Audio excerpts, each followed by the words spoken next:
Well, we are back, huh? We're back at the 9 Club, everybody. Today, we have a very special guest. Mr. Manny Santiago is with us. I was wondering who you were talking about because I was looking around. I was like, ooh, we got somebody coming in today. Oh, that's you. We're talking about... You are the guy. We're talking about the man with my favorite first name. That's right. Manny.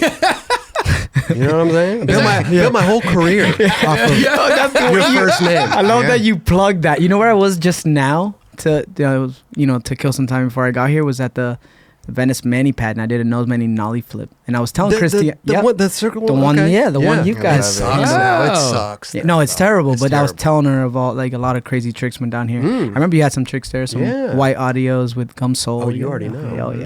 Oh yeah. Some Kenny Andersons. Yeah. He had the pivot manual. Yes, he did the nose. Yeah. I had a couple of those. So, but that's interesting. Let's talk about that real quick because your girlfriend is Christiana Means. Yes. So that's interesting, right? How is that? First of all, you just met, I'm assuming, skateboarding, right? You were at like a concert or something. No, a party. No. I've met her through like skate contest and just like skating in general. I judged one of the contests, the Damn Ams, the girls. They had a division at the barracks, and I already knew her. So, but her energy was always super similar to mine. So I'd always be on the mic like I understand her. She's just like me. She's crazy. I mean, everybody love her. She's sick. Yeah. And then it's funny. We went back and looked at that photo. We took like a photo, and it was weird. Like the photo was, like the way I was holding her, it was super friendly. But the way I was holding her, you could confuse it for like it was like a couple photo. Oh, really? I had like my arm over her, like, and she was like locked in, but we were both just like And then, like you were at Disneyland or something. Yeah, exactly. Right. Like I could Photoshop the Mickey Mouse ears, and it would look just like it. And then we had an event at my house for Backyard Skate Battle, which was the first contest during COVID. And she had came out a week earlier than the contest was rescheduled for. And I got to know her on a personal level. And during that time, I was going through something in my recent relationship that we figured out that we grew apart. Okay. And then she was going through a similar phase with her partner. But still there was nothing. I was just like, when I needed to talk, she would listen to me. When she needed to talk, I would listen to her. And then we would stay up all night talking about like life and all this stuff. And then, I don't know, next thing you know, it's like we found ourselves in this predicament where it's like, okay, we're just friends, but like you're like fun to hang out with and you're fun to skate with. And I see something in you and I want to like help your skating. But it wasn't nothing more than that. That was the conversation. And then when I was filming for the part, we had driven down from Oregon because she got her car. I went to see my son. She picked me up, and then we drove to SF. That's when I skated Clipper. Okay. Yeah, I did. We'll talk about that for sure. And then good story behind that. On the way down from that, since we drove so much together for so long, like music, life, goals, all this stuff, we found ourselves in a moment one night where we were both kind of like we're gonna cross this line. And not sexually, it was like between like the space we were enjoying. We're gonna cross this line, but also like when it happened, it was actually very beautiful. And then we had a conversation. And I told her like I know that you're coming to stay with us, and that I really want to help you. But the first thing that needs to happen is that I need you to know that if our relationship gets in the way of your skating or mine, like we're gonna dead it and just be friends because I just want to be there for your skating. It's an interesting conversation to have, and she probably understood that because she's a skateboarder. Yeah, because it's hard to have that conversation with a non-skateboarder. They just think we're going out to play or something. Yeah, no. You know what I mean? We play. But you know what I mean, though? It's like, you guys are going out with your friends. Yeah, facts. Everybody, skaters have that conversation. Yeah, right? and she understood it, and I feel like that was like what made everything super cool. Like there's days where she had ACL surgery recently and she's recovering, she's doing really well, but there's days where like she's like, I'm gonna go skate with my friends, and I'll go skate with Paul, and then like we'll make dinner at the house later at the night. We don't always have to skate, even though we enjoy it like today, but she has her own life and I have mine. And very important. Very important. And even today she's like, hey, like she leaves in Lake Havasu in a couple of weeks, and she's like, if you want, like, I don't have to go. I don't want to distract you. And I'm like, you don't distract me. We're just skating, but she just like, just so you understand, because from my past, like, I didn't like, my significant other because it was too stressful. Right. Not that I'm going to be stressful, but just so you know where I'm at. And I'm like, damn, that's pretty super rad. understanding, bro. Yeah. Hell yeah. And that's interesting too, because in skateboarding, right, we go to these events, right? You go to a contest, you go to a premiere and everything. And if you're with a significant other, it's hard, right? You're trying to schmooze. You're trying to like say what's up to the homies you haven't seen in so long, and you do your thing, politic, if you want to call it that, whatever, like hang out. Yeah. But then you're kind of having to tend to, their needs as well, Yeah. right? It's tough. It's tough. It's super tough, and I condone those who like, who do it and always bring their families and their partners, and it's cool. It's beautiful, but it's beautiful, it's but tough. like Yeah, real, like for me, it's like I work my whole life for everything that I'm going into, and in those moments, like I don't need like that one like I need to get to the course and you're still getting ready. Like, hey, I'm gonna go, and then they're like, just wait for me. Why can't you wait for me? And then that throws you off. And you're like, I you just had a fight and you're gonna go do the thing. Yeah. You can't vary heel nose grind. Yeah, you gotta perform. You don't need that extra. Yeah. That's extra shit. Yeah. In that situation, I mean, she's really rad because she actually like cheers me on the course. That's dope. And she's like, it was cool at Salt Lake. She was like filming me on the course for like clips that I needed. So I was like, oh, I don't have to bother one of the guys. You got your own filmer. Yeah, she's Did just she down. help? Did she help coach or like give suggestions and tricks? Yeah, she's been like, do you think you should try that, or should instead of like, do you think you want to do big swing board, or should you kick for 50, or should you kick for like, she'll be like, you're looking strong over here, like what about over here, like, and I'm just like, in my head I'm like, shit. okay. But but then I'm like, damn, that's pretty tight. Yeah, man, that's a beautiful thing. It sounds like you guys are really like match made in heaven almost, right? Honestly, she understands you understand her. Yeah, a lot of understanding. There's a very good separation from both worlds as well. Yeah, even though you're in the same world. And you guys understand, like, and when you guys grew up skating in the industry, like it was rare. There was no girl skaters. Like it was so rare, meaning there was a handful, like literally, right? So for a guy skater and a girl skater to actually be together, it was like kind of like, oh, that can't happen.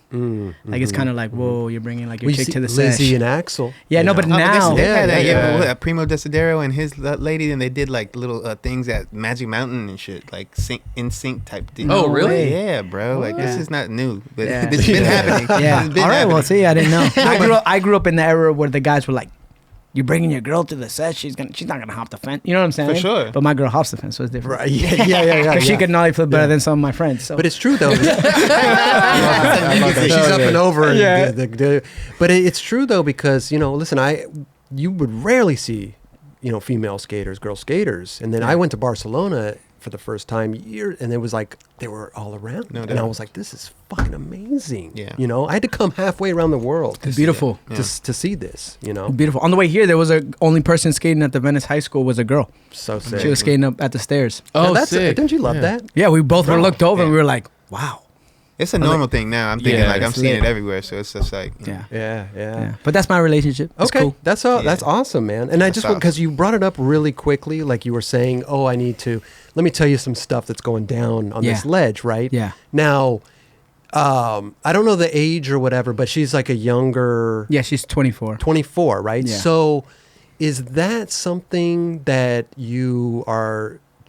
Does she educate herself, or are you doing that, or is it kind of a mixture of both? Because sometimes I feel like the younger generation, maybe they're interested, maybe they're not, maybe they just need that person to like school them. You know what I'm saying? No, she's very well rounded. Her dad brought her up. It was her dad that got her into skating, and then she had her own skate park in South Carolina, and oh wow, like her dad went above and beyond for her. Yeah. Didn't she skate for the Philippines, or doesn't she skate for the Philippines? She skates for the national team. Yeah. She tore her ACL, so she couldn't make the contest. But she's sick, and I do though. Like I'll some days I'll be like, hey, have you seen this video? And she's like, no, and I'm like, oh. Here we go. Here's the link. This is why. You know what I'm saying? Yeah. That's beautiful. Yeah. You know what I mean? Yeah. Like history lane. Yeah, she does. Because like even for instance, like the other day, I think on Saturday I went skating with Chris Aslam. Which is insane. Mm-hmm. Wow. Yeah. Bro, Legend. what the wizard? Like he's like so rad. psycho on a skateboard. Like you see him in videos and then you see him in person. It's like, wow. Yeah, there's you only really like what you are in videos, Bro. It's like, Did he drive his little van? He had the van, had his dog. Yeah. We talked because I have a van too, so we were geeking out. We were like geeking out about the van build, and I texted her like, "Shorty, I skated with Chris," and she's like, "No way!" So it's like she knows a lot. Yeah. It's just more like the late '90s, super early 2000s that I'm educated. Right. And that's what I wasn't saying that she doesn't know anything, but I mean like that education is important. No, it is. You know, For it's sure. like there's such a rich history right there, especially in the eras that we kind of grew up in. Yeah, you know like what if I you mean? watch a back nose grind as a new skater now, back nose grind pop out, and you don't know why you're watching that and the beauty behind it, you know, from Brian Wenning, and then the front side one from you, and you know what I'm saying? There's like things where it's like, if you don't know, like if you can't tell someone like, wow, I can't believe people like he's doing that kind of like Wenning, or you know what I'm saying? Or like he's front side flipping like Reynolds. There's like things, you know what I'm saying? Totally. Yeah. So it's The like, frame of reference. In a Yeah. sense, Yeah, I love that. yeah, That's or tray amazing, flip bro. like Kelly Hart, you There know, you like go. a Makba. Thank you, bro. Oh, man. Thanks, dude. Don't forget, I'm a fan first. I'm a fan of all you guys. Hey, So we're a big fan of you. Yeah, though. Oh, I'm dude, here. big fan of you. Thank you so Definitely, much bro. for coming on and hanging out and rapping with us, man. I'd love to get to know Manny a little bit more, you know. Is your real name Manny or is it Manuel? Or is Emmanuel. And Manuel. Yes. No, well, see, that's why I don't say it in English, because it just gets butchered. Not that What? because Listen, So wait, it's El Manuel. it's Emmanuel. Emmanuel. Manuel. See, Manuel. Manuel. See, that is so in school when the teacher started saying it like that, I just call me Manny. Manny. Okay. Oh, wait, so Yeah, how do you okay. spell that? Emanuel. Emmanuel. Okay. Manuel. Only like I'm 95. like there, right? Yeah. We'll work on it the whole. Just randomly drop it throughout Okay. the whole. I'll be like, so. Emma. Anyway, Manuel. We got to. Let's get into. Listen, I got the rolls of the tongue though. I got the. Oh, you do? Oh my god. Yeah. That's But that impressive. doesn't make any sense in his name, though, right? No, I wish He it was did. showing off though, because Yeah, most light skinned blue eyes can't roll their They R's. can't roll their eyes. Kelly can't. I can't. Roll. No. Roll. He won't I even don't try. Roll. No. He's I can't. embarrassed. I can't. I can't. You can't. See. That's amazing. I got the. You know. Drawn, can you do it? Oh, See? So he's got a little. You got a little bit. It's like little bit. He's I got got the nothing. quick drum. Chris He's got Drawn's got a little bit. Chris has got it. Like I got got the it. buttery, you got like semi-buttery, It's just and like kinda like Kelly's budget. got budget. Yeah, I'm budget. There Yeah. you go. At least we got all spectrums. At least you can offer which business you want to buy from. There you go. Hey. But so Manny, bro, and Manuel, you brought you. You said you tried to throw that in there. That was good. I love it. So listen, born in Puerto Rico. Yes. Right. Yes. Moved to Boston. Yes, Lowell, Massachusetts. Lowell, Massachusetts. When you were what, 4? About 4, right Four? before my 5th birthday. Yeah. Okay. What was going on in Puerto Rico? Why did your family move here? I'm gonna give you guys like the crazy story. Oh. Ooh. Yeah. Okay. All right. So, Okay. but I'll do it really fast. It won't be like too drying. So when I was, so I have an older sister. She's 4 years older than me. So when I was born, by that time, my mom and my dad were already split up. My dad, cheating on my mom, and so they split up. Blah blah. Okay. So I'm born, and then when I'm born, my dad decides that it's a good idea to move to the United States and leave us and go work. But they were separated. So I didn't actually know my dad at all. I thought I always did up until recently. Like as a child, I thought my dad was kind of around. Oh, interesting. But I found out recently that he wasn't. And then my dad's godson passed away. So my dad had to fly to PR. That's when I was like 3, almost 4. And he went there to visit. So my dad's family loves my mom. So my mom went to the funeral, saw my dad, and my dad was like, hey, how are you doing? And my mom's like, great. We just almost died recently because someone shot through the apartment where my mom was living, trying to find my uncle because of drug situation. Oh, jeez. And if we didn't hide in the bathtub, your children would be dead. But we're okay. Oh. Thanks and for then- asking. Yeah. Wow. And then so because of like that, I'm assuming because of that moment and him feeling guilty that his godson passed away, and then just hearing his horror story that his 2 kids almost just died, he like told my mom like, okay, you're coming to Lowell and we're gonna start over and start a family. And Wow. then, shortly after that, we were on a plane, and then we had to experience the cold weather and the snow. All of a sudden, you're in a where did we move to? What? Why did he go there? Why did he go to Lowell? I don't know. A lot of people live in Lowell. There's a huge Puerto Rican community in Massachusetts, in Lowell, in Worcester, in Lawrence, in New York, all that. So, but for some reason, my grandpa used to go to Lowell too, and my uncles to work, and they would go back to PR. Oh. And I don't know. It was just a place. Wow. Yeah. So back when they moved back here, was everything good? Did your parents get back together and all that stuff? Yeah, they played house. I mean, as a kid, you only know so much. Yeah, right? They played house and they were together, and the photos, we looked happy, and I have like a lot of memories, but I only know them from my perspective. Sure. I saw a lot of ugly things, but as a kid, I was like, that's normal. Well, you make to think that's normal. Yeah, it's not though. So you just found out your parents weren't together for a while, and then they got back together. Yeah. Okay. Yeah, they like played when I say play house is they keep the family together. Yeah. Okay. Made it work. But then they were happy, and then I don't know. Over time, they split up when my son was born, around that time, and then they reconciled, which was pretty cool, and they were like best friends again, like hanging out. That's dope. But people's habits just always, if you can't control them, they just always suck you dry. Yeah, man. What do they say? Leopard can't change its spots. Yeah. But so then you obviously then started skating in Lowell. Yeah, I grew up skating in Lowell. How did that happen? So I used to go as a young kid. I was always very active, riding my bikes, riding rollerblades, just like trying to always hang out with my friends. And I ended up getting into a Boys and Girls Club at an early age, which I recommend if you have kids or if you're someone who's young and you find yourself always at home playing video games. Just find the nearest Boys and Girls Club and go, because it's like a really cool place. Okay. Then that's where I had a majority of what I would say like preteens, and then one day I was just literally skating. I was walking out of the Boys and Girls Club, walking to one of my best friend's house at the time. And right from the boys' club and his apartment, there's a skate park right there. And I just was walking by it. It's been there, though, for a long time, like a couple years now. And I was walking, and then I look over, and I just see like a bunch of 4 or 5 kids having like the best time. And like, mind you, it's Asian kids. They're not like white kids. Usually when I grew up skating, or before I started skating, all you saw was white kids skating. No offense, Chris. No offense taken. Or Kelly. It was only like white kids that skated, like Jinko pants, rock music. Sure. Right. Mm-hmm. And I was like, whoa, because they like, we're similar in color. And I'm like, what do you mean you guys are skating here? So I walked onto the park, and I was like just watching them from the fence, like a movie, right, where I'm holding onto the fence and I'm just watching from the fence. Like, and like the camera moves from behind me. And you see the kids having fun. I'm just like, wow.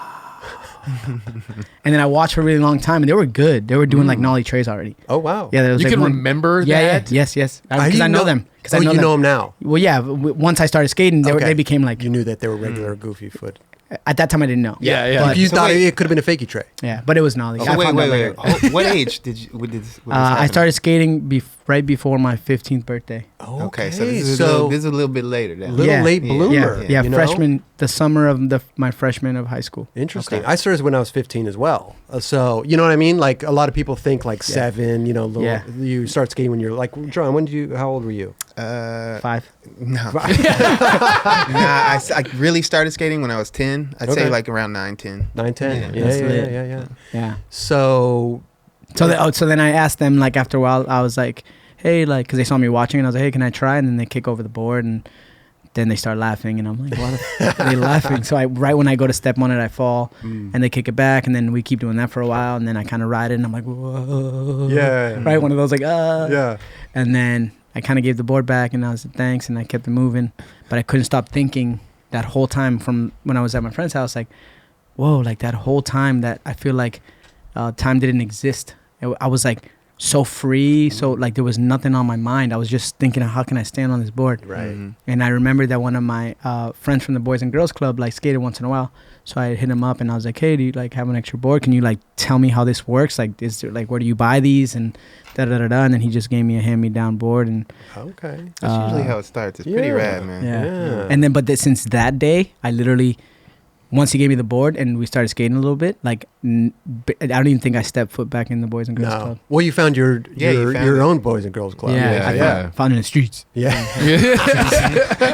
Streets of Lowell, Massachusetts. Yeah. So I'm assuming you would just go back to that skate park. I'll go to now that that you got your board. Yeah, I'd go to the skate park, and then we would skate. I would skate everywhere, from my house to downtown, around downtown, to go to friends' houses, like Downtown Lowell or downtown Boston? downtown Lowell. Okay. Yeah. Lowell by population, it's a city. But by like square footage, it's a town. Like it's a Okay. bit like it's known. Like if one time I was in New York at Union Square, and I was like hanging out with a bunch of kids, and somebody's, oh, where you from?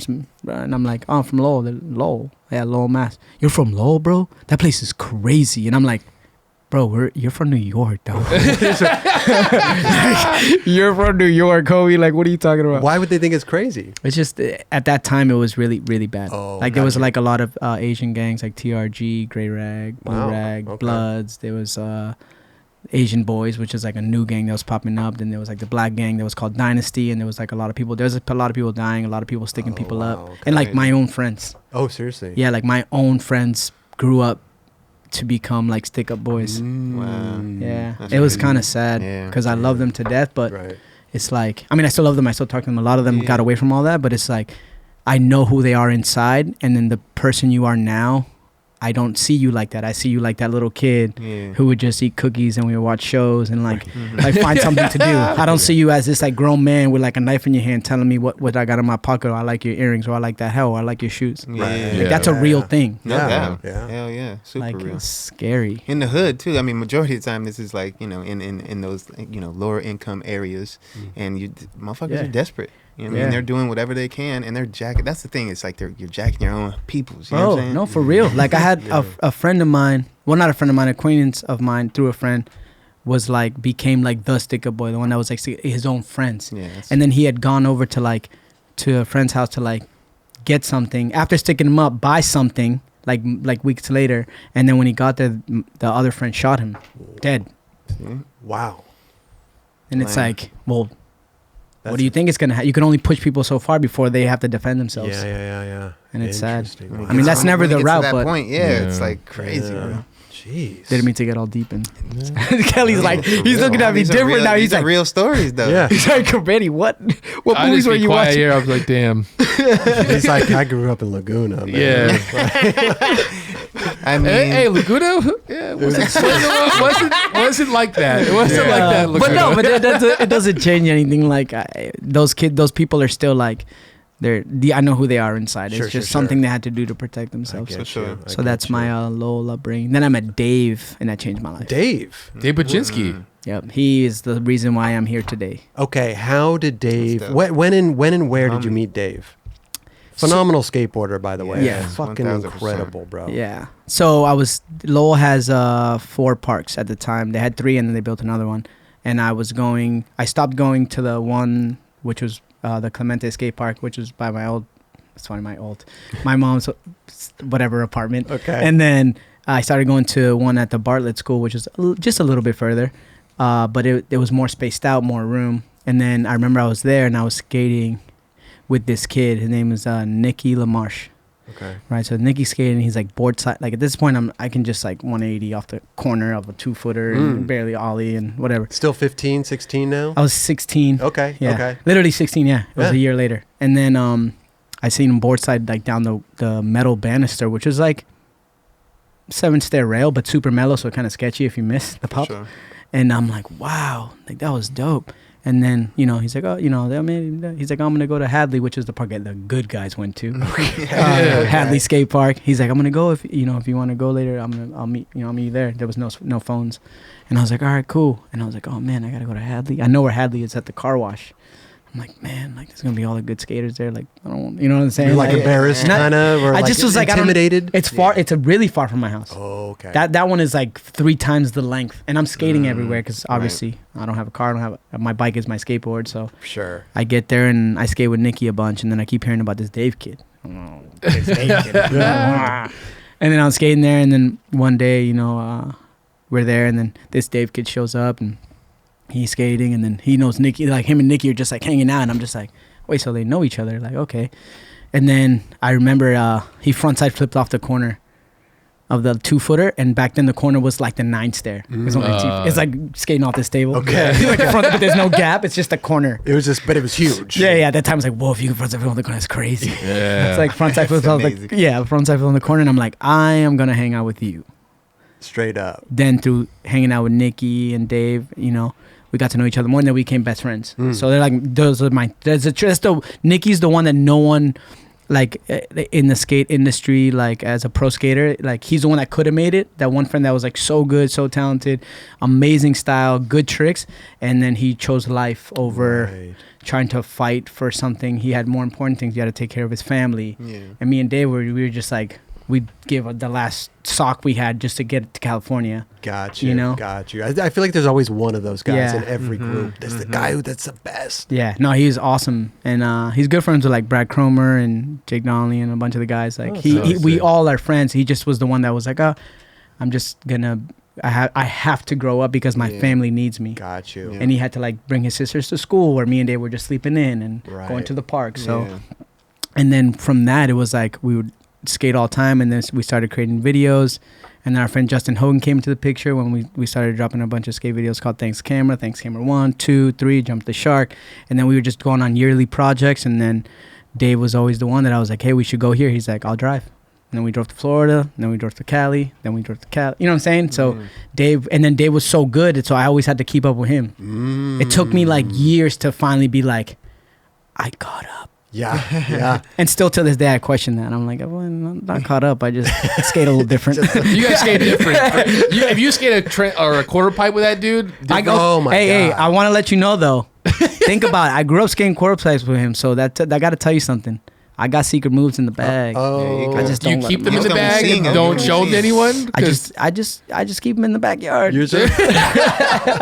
That dude trips me out because he'll just throw him out of nowhere like every try. It's insane. Yeah, he's got a bag of It's tricks. insane. Yeah. I mean, the guy kickflipped Del Toro. Yeah.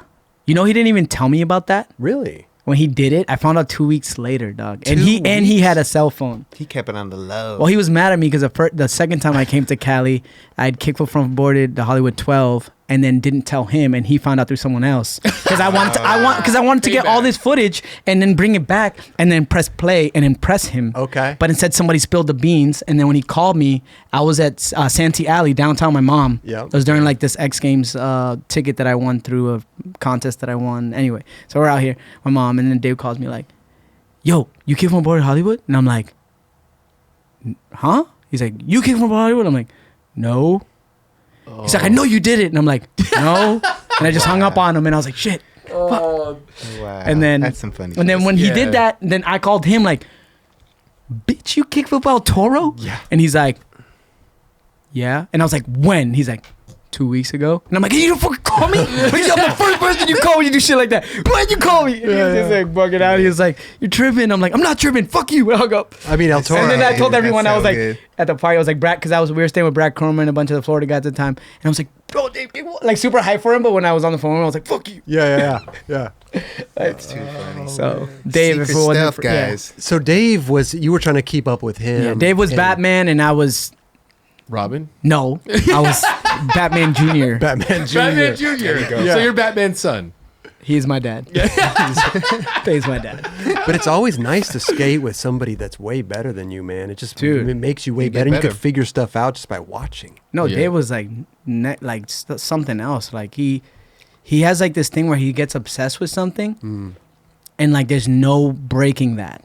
Like if he, like for instance, like he's obsessed with skating rails. When he skated a lot of, he used to skate like 13, 14 stair rails all the time. So when he was obsessed with skating rails, there wasn't one rail within like a 30-mile radius of Lowell that he hadn't boarded, feebled, 5-0, backsmith, front feeble, nose blunt, kick front board, backlip, backsmith, back 5-0, 5-0, 180. Like Wow. he just would go to all these like big ass rail, and then he was like, okay, I'm gonna skate stairs. And then there wasn't no set of stairs that was 13 or more that he didn't frontside flip, switch back 180, cab, fakie flip, frontside flip, vero heel, front 3. Like it was just Yeah, wow. Okay. yeah, like Damn. Dave's and then when he got skating in the quarter pipes, obviously, Oh my you know. God, yeah. And then when he skates ledges, I don't know if you've ever just seen him skate a ledge. Bro. Oh, yeah. He inward heel tail 270 flip. Like, you're like, bro, like, you're not even Spanish. How do your hips work that way?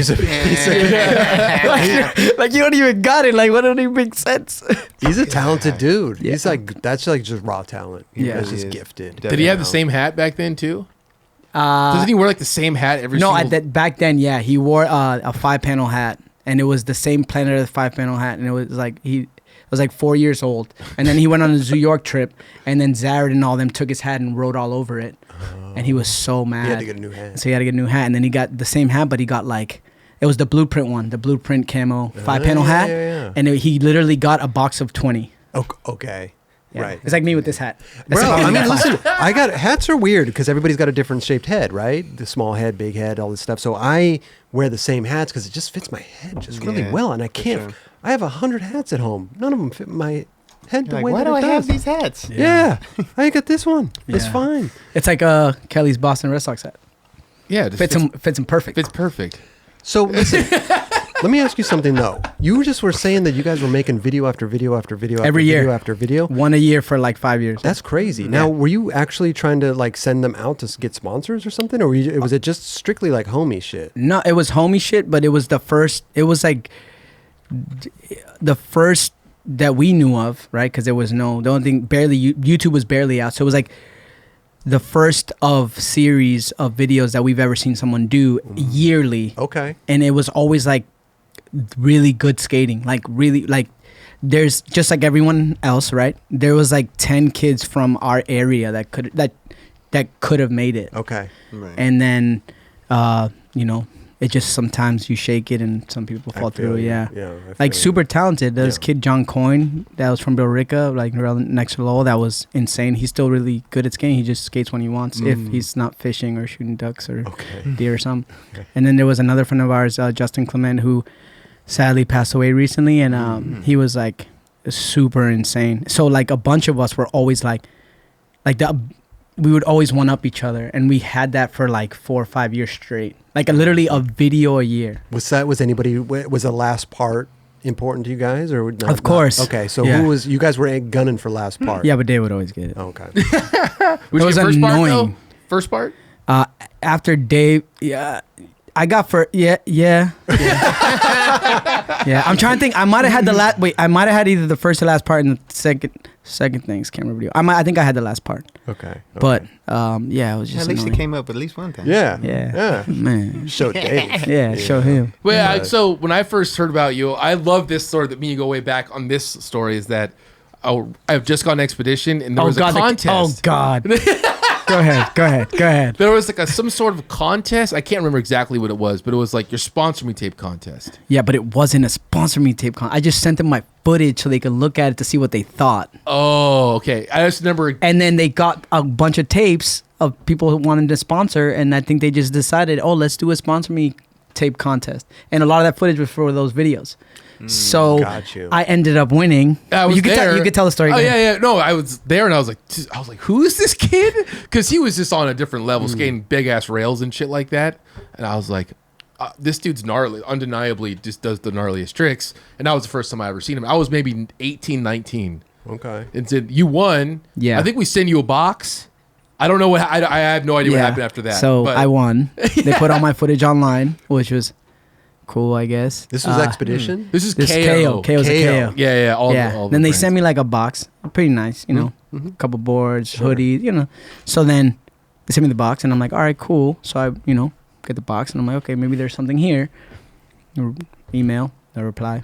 Months later, email, no reply. I'm like, sick, you guys just sucked me dry and just left me in the street. Okay. Well, that was hey, you won the contest. But sick. I didn't know you weren't sending that to not be in the contest. I didn't know there was I just sent it in as footage tape. I just maybe got caught up in maybe they were hosting the contest and then I didn't know and I sent the tape and then they were like, this must be for that. Yeah. Because obviously you put like sponsor me tape. Yeah, got you. But it was cool. It was a cool experience and I was like, except for the emails. No email back. Yeah. Daughters. Hey, Matt Daughters is a good guy. Nah, he's a nice guy. I'm just saying. I have to let that out, right? Yeah. Daughters. Ain't nothing wrong with it. But how old were you when you won that contest? I was, I think I was like 19. Okay. 19, Still 20. in Lowell? Yeah, still in Lowell. Okay. Yeah. And you weren't sending sponsor me tapes to anybody? I No, assume after you guys didn't try to do that? No, we did. We would get did? like shop flow, and Okay. then from shop flow, the rep and the rep to the Yeah. in-house rep, blah blah blah blah blah. Up the ladder. Yeah, What but skate shop were you? Pioneer Skate Shop in Hampton, New Hampshire. by Rye Airfield Skate Park. Yeah, it's Dave's uncle's shop. It's still there. It's sick. Oh, wow. I was just about Yeah. to ask that. It's still Yeah, there. That's yeah, awesome. amazing. yeah. Yep, pioneers, bro. Steve O'Hara, he's a good man. Hell yeah. Yeah, they both Dave's uncles are insane. Paul O'Hara, they rip, bro. They skate vert pools, like they're insane. Comes from Like love Dave that. grew up in the skate family. Dave had in those times. Dave was 2 years old, and he had one of the only ramps in the Lowell, like Massachusetts area that people would drive to go to his backyard to skate. Amazing. There's photos of it, so Dave can't say shit. He was 2 years old with a helmet on, Wow. so he's been skating since he was 2. Put you out there. I got all the dirt. So from there, is Dave sponsored yet? Was he going? Yeah, that route? yeah. Dave was already going on. He went on a zoo trip, and they had to pick. It was him and Robert Lopez Mont. Rest in peace to Robert. He died recently. And it was them two on the trip, and Jeff Pang chose Robert over Dave. And then that's when Dave got on City. Okay. And then that's when Dave kicked for Toro and was like, "Fuck you." Damn, dude. So, listen, That'll do it. you and Dave are buddies, right? Yeah. Like close homies. Was there any type? I mean, it sounds like there was like some rivalry, right? But I mean, like, were you trying to gun for, like, if he got sponsored, you'd be like, yo, I gotta get sponsored. Seemed Yeah. like a friendly rival. Yeah, Kinda, it was you know what I'm it was saying? friendly. Like, My goal though was to always be on whatever brands he was on. Okay. That's always like my thing, because I always just want to skate with my friends. Yeah. You know, and it's like, and luckily when he went to Street Corner and rode for City Skateboards, I just left. I was on Shorties.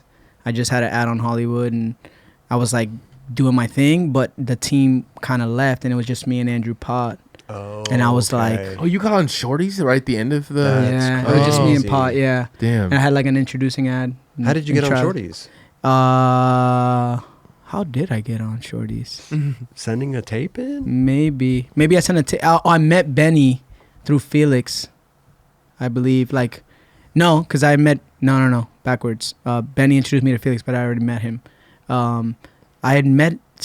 I think it was a tape, and then Okay. like he sent me a box, and then we built our relationship through that. Gotcha. But Benny was super rad, and I hated that I had to leave, but I saw an opportunity to be next to Dave, so I hit up Tony Vitello. Well, first I told Dave, I was like, you better talk to Tony and tell him I want to get on Think so that we can skate together. yeah. And Tony, and then Dave was like, you sure? I'm like, yeah, bro. Like, I don't care. I just want to be like skating with you, going on trips with you. Like, I just want to skate with my friend. Sure. And he was like, all right. And then I got on Think, and then I became part of the whole Street Corner Adventure and Hubba, and Okay. that was super rad. Tony was the man. I'm sad that Street Corner is not around anymore, because it was like cool ass times. And Tony's a rad dude. Tony bro. Vitello, yeah. Dude, Oh, yeah. he's Hell yeah. insane. The man. He's Good dude. so funny. Yeah. Mhm. Bro, he's insane. All the Hubba ads were to set up those Hubba ads. I was like Oh, holding yeah. big old titties in my hands. He's just like Yeah. watching, laughing. I'm like, dude, it's insane. Wow.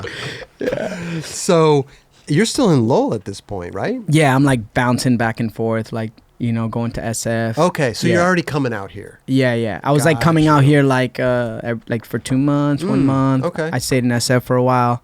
So you were doing it. Yeah, I was like, yeah, I was doing doing it. And then and then Dave, actually, when this was crazy, when they were pulling City and they wanted to focus on Think, Tony called me and he's like, yo, I got this idea. And I'm like, what is it? He's like, all right, so I'm going to merge the teams and like, you're going to be so hyped. And I'm like, what do you mean? Like Dave's gonna come to Think, and he's like, yeah. And I'm like, what do you mean? I'm fucking hyped. Like, I'm gonna skate with Dave. We're gonna travel and all this stuff. And then we merged, and then finally me and Dave were on a team like together as like two entities, Yeah. not as me as the flow guy and him as like the guy on the team, or not as the homie hookup. It was like we were on the team together and we got to go on a trip, and it was super rad.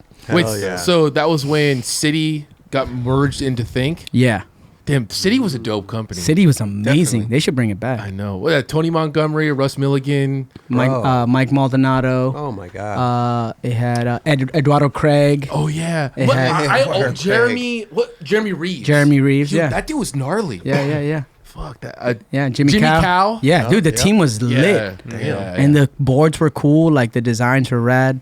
But it was just being in there, you know, like being in there, seeing Dave's first pro board before he even knew. I actually took it from Street Corner. It was like the sample, and I was like, Oh wow. yeah, like walked in and started on the table, and everyone looked at me, and I said, I'm leaving with this, and they were like, and I'm like, I'm leaving with this, and they were like, I'm leaving with this, and I left. I left with Yeah, it. So I have like the first ever printed pro board of Dave's at my mom's That's house. amazing. That's Who was sick. on Think Yeah. at that point? Me, Cody Mack, Me, Cody Mack. C-Mac. Yeah. I can't remember at that time. Yeah, I'm having like which is weird, but I can't really think of it. But I know it's me and Cody Mack. Okay. We're like the two guys. So the team got put together and The one thing that I'm so bummed on that I wish would have happened, I'm sure it's happened to you guys. Well, not for you because all your dreams happen. You're on Jackal, all them companies. You were like trendsetter, big guy, like Jerron Wilson. Is that I never got a think board. That was your only. That's the one. If I could do it again, I would have like either skated harder to make sure Tony gave me a board, and then, went my way with Felix. If that's the way it would work out. Right. But the one thing is, I would like Tony, like the idea of Tony handing me my own like board. Yeah. Is the one thing that I would like. I wish I can like have. Right. If you could turn back the time, you would hustle. I would. Yeah. I would have been more smarter with my like skating at the time, because at the time, I was already in the industry and I was hanging, skating, drinking, and I didn't really like push it like I should have. That's why the part that I put out recently is my idea of the skating that I should have done then, and that's why I called it California. There's like a lot behind that part. And okay. How much longer do you think you would have been like going pro in a sense, so that would have happened in that at that time? You know what I mean? Like, yeah, I would. Well, I guess because if I knew what was happening, I would have switched stuff 2 years prior to me leaving, so I can. But then, what if I would have made a big difference, and then the company would have went in a different direction, and then I would have been the guy. So yeah, you never know. I like the way things turned out, but if there's one thing I wish that I can just be like, I wish this would have happened. Right. Makes sense. Right. So you had mentioned when Think, what happened with Think? Did they dismantled, right? It just kind of like fell through the cracks, and you went with Felix. Yeah. So I was staying with Felix at that time and skating for Famous. Yeah. Okay. And I was living in LA, and then how old were you at this point? Sorry to interrupt. 20. Let's put this timeline together. I was 20. I want to say 24. 24. 25, Okay. 24, 25. Okay. Still I must have am. met you around that time. I think at the barracks. Yeah. At the barracks, Still am. Yeah, I still am. That's interesting because you get to a point sometimes where you get older and older and it hasn't happened, right? Yeah. And it's like, damn, what is this? What do I got? You know what I mean? Like, how am I going to? It's kind of like, and I say this with all respect because I think it's kind of messed up. Yeah. And I am always going to give Kelly his credits, but Kelly should have been pro like 7 years before. Right. And like, it's happened. It was insane. And it's like, happened. Thanks. I mean, no, I understand what you're saying, but like yeah, I think it's just when you put something, you think about it so hard, it's harder to get. Yeah. And But bro, it wasn't. But it happens to a lot of people, though. Yeah. They get put into some kind of like fake category or something, Yeah. right? It was just whack because like at that time you had the Wheels of Fortune 4-1 60. Like bro, you had like crazy arsenal. You had the park come out and all that stuff, and it's just like. I think when it came down to that, it's thinking of like marketing from the brand. I didn't give them the marketing assets they needed to put you know what I mean? Yeah, like, your amazing skating and all your good tricks and all your hard work was not enough. Sorry, I'm just saying on the other. No, hey, I'm happy to be here, bro. No, and you know that people were asking for it too. Yeah. It's not like that people were not asking I was doing shit differently. I was like social media, and people were like, social media, what the fuck you doing, dude? Like, sorry about the photo, by the way. I still feel bad about that. let's not talk about that. Okay. Oh. Yeah. Water under the bridge. Yeah. So Think dismantled, right? And then Yeah. you went with Felix. You were Yeah. staying with him in LA. Yeah, I was staying with him, and then he had. Was this Ammo? Yeah. Okay. So he was like telling me like, hey, like he was just telling me he would always pick my brain like, I want to start this again. Like I kind of started it, didn't go through with it, and then he's just like telling me about it, and I'm seeing all the designs, and I'm seeing all his hard work on it. And at that point, I'm with him every single day, every moment. I live on his couch. We skate together all the time, and we do everything because I'm on Famous, and he's a TM, and. Oh yeah, Famous. Yeah. I And forgot about. Let's talk about. Finish the story, and we'll go back to Famous. And then I remember like I was like, man, like I really want to be a part of what he's doing. Like he's through Famous, he's helped me like get my foot in the door, and he helped me get a paycheck, and he's taking me on trips, and he's doing so much for me. Like, what can I do for this man? And then he's gonna start something, and I'm not gonna be a part of it. So it was hard for me because I had to leave Think, and Tony did so much for me too, but I had to make a decision like I want to do stuff with my friends, and I'm not in SF anymore, and like the team's not doing anything. And Josh Matthews. Josh Matthews was on there too. That's right. Gotcha. Yeah. Gotcha. Good call. Shout out Josh Matthews, he's sick. He's super good. Yeah. And then I remember we went to Tampa, and then we went to Miami first, I believe. Went to Miami, and then we were staying at his mom's house in Miami, and it was like after a trip. And I remember I told him prior, like, hey, like it'd be sick to be a part of it. And he's like, we were joking, like, he's like, not know if I was being serious. And then I remember I knew that he was starting it up, so I knew that like me coming on would cost money. So at that time, since I was making money, what I did was I wrote a check. I think it was for like $2,000, and then so I'm sleeping at his mom's house, and like we wake up, and I had the check under my pillow because I didn't want to put it. I didn't have my PJs on it in no pockets. And then we woke What about up on the nightstand? Well, I wanted to see it. Oh, okay. Right. So I was like, we woke up. Yeah. So for the tooth fairy came. Ironically, huh? And then we woke up, whatever, having coffee, and I woke up, and I kind of was like, hey, Lex, and I handed him the check, and then he's like, what's this for? And I said, for 1 year's worth of board so that we can start ammo. And he looked at me and he handed the check back. He's like, nope. And I said, what do you mean no? Take the check. He's like, no. He's like, I don't want to do that. Like, you're in a place, like, pivotal point in your career. Like, I don't want to do that. And then I was like, well, I wouldn't be here if it wasn't for you. So I'd rather rock with you. Like, you're my guy. So I said, take the check. Just let's get the boards made and make it happen. Wow. And that's how it started. So he took the That's check. super dope. Yeah, I would not let him. I would figure out a way to deposit into his account or something. Yeah. I'm like one of those. I'll do all the research or like give the money to someone and pay him for work that he didn't even have to do. I'll be like, Figure this out. But that's incredible, man, to have so much faith in that. yeah. Because ammo wasn't really, it was like an idea at this point. Yeah, it was right? an idea, There was no team. There was Right. just Yeah. Felix doing his thing. Amazing. Yeah. Wow. And I wanted to be a part of it from the beginning. That's amazing, bro. Yeah. Well, I mean, think about it. He did so much for all of us for so He's long. done a lot for a Yeah, lot of he people. definitely has. So- bro. For Real real. Wait, how did you meet Felix? Oh my God. So the first time I met Felix, I was they was on Oakley, and I'd flew out because there was the Oakley video premiere for We Are Life. And I'm at the Our Life. Yeah, Our Life. Yeah, yeah. Sorry, Our Life. We Are Blood, Our Life, all that. Yeah. It's all the same. And we were at the Oakley Dome, like that Oakley, like it looks like a bombshell dome, like I don't know. You ever been there? No, at the headquarters. They're right at the headquarters. It Yeah, looks insane. It's Orange County. Yeah. So we're there and like we're partying, and I was 19, 20. I was sober. I wasn't drinking. And I'm like sitting on this chair, and I get at that time I didn't drink, so everything was boring to me if it wasn't skating related. So I was just like chilling on a chair, just like, oh my God, this party, people getting drunk, whatever. It's like, it's boring to me. And so I'm like chilling. I look up and I just see like someone walking. I'm like, damn, their like outfit is completely Matching? and I'm like, I like this, whoever this is. And as I start to look, I look up fast, and I'm like, oh, and I'm like, that's Felix Arguelles, bro. Yeah. And then he's like walking towards me, but not at me. He's just walking in, and I'm just like, what is? And I think he said hi to someone next to me, and then he looked at me, and I'm like, hey, what's up? He's like, I was like, Manny. He's like, Felix, and I was like, I don't know. And I said this, bro. I said, damn, I didn't know legends were gonna be here, bro. And he looked at me. He smirked and he walked away. And I was like, fuck. Bro, I was like, why did I just do that? And usually I don't care what I say. It's just me. But in that moment, I was like, bro. Like you fucked up or like? Like I just felt like, because there was no response. That's how Felix is. Yeah. Right? Because if he knows he could play it cool, he gonna play it cool. So he was like, he walked away, and I was like, man. So ever since that day, I saw him another time. He was downtown skating with Luis Tolentino, Darren Harper, with the famous team. Legends. Yeah. Sick. And they were skating that Chinatown ledge. Yep, the metal edge. You know what I'm talking about. Mm-hmm. You know that you got clips That's a there. good one. That's a Yeah. good one. I like that. And I just walked by and I said hi to Louis because I've known Louis for so long. And then I'm like, and it's is it Felix? And I'm like, no, I met him already. What's up, Felix? He's come from a distance. Like, what's up? He's like, Yeah. And then You should have said like I didn't know legends were gonna be here. Yeah, You should have kept running with Keeping it. it going. Yeah, just like fuck it, watch. I'm gonna fuck him up. Yeah. And then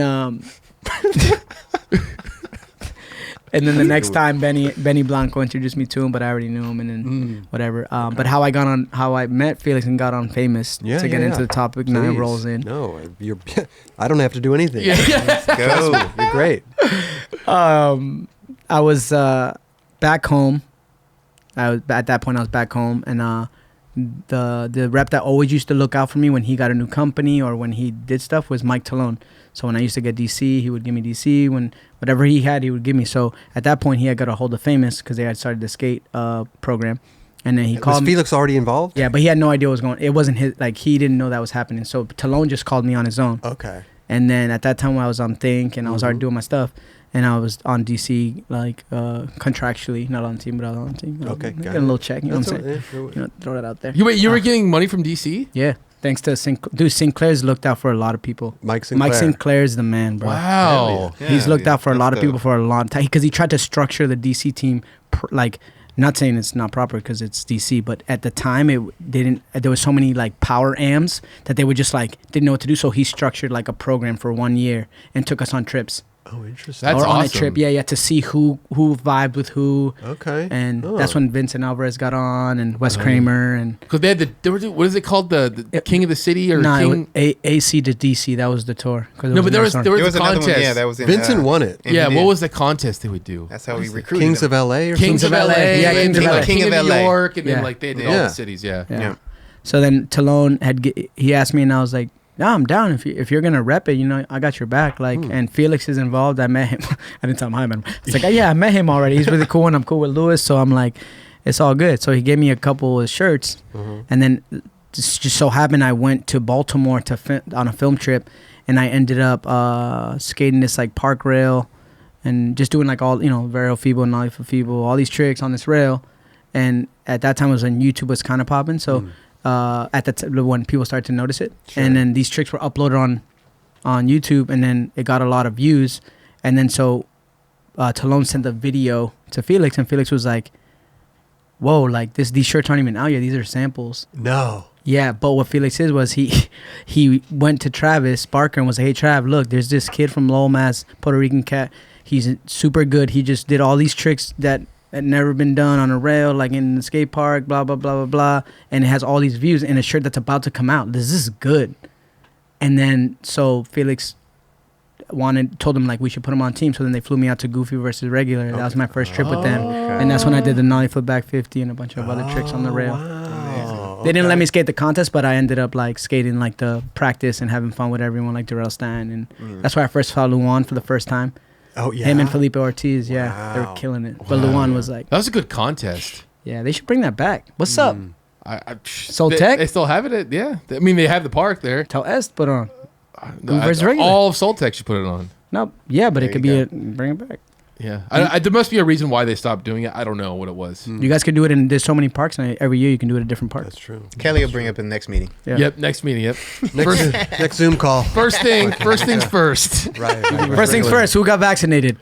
So let's talk about Famous. No, not that conversation. We know what to stay away from on this show. Trust me. Listen. So you're gonna. No. So now Famous.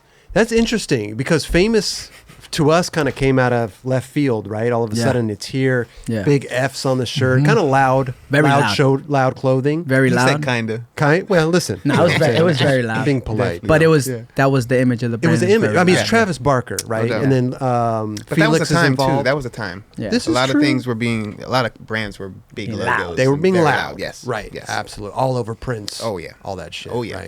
Right. Any weirdness? Any backlash for you riding for something like that? Of course. It was new. It was different. It wasn't like core Traditional. skate. Yeah, Yeah, like yeah. core skate in the public's eye or Sure.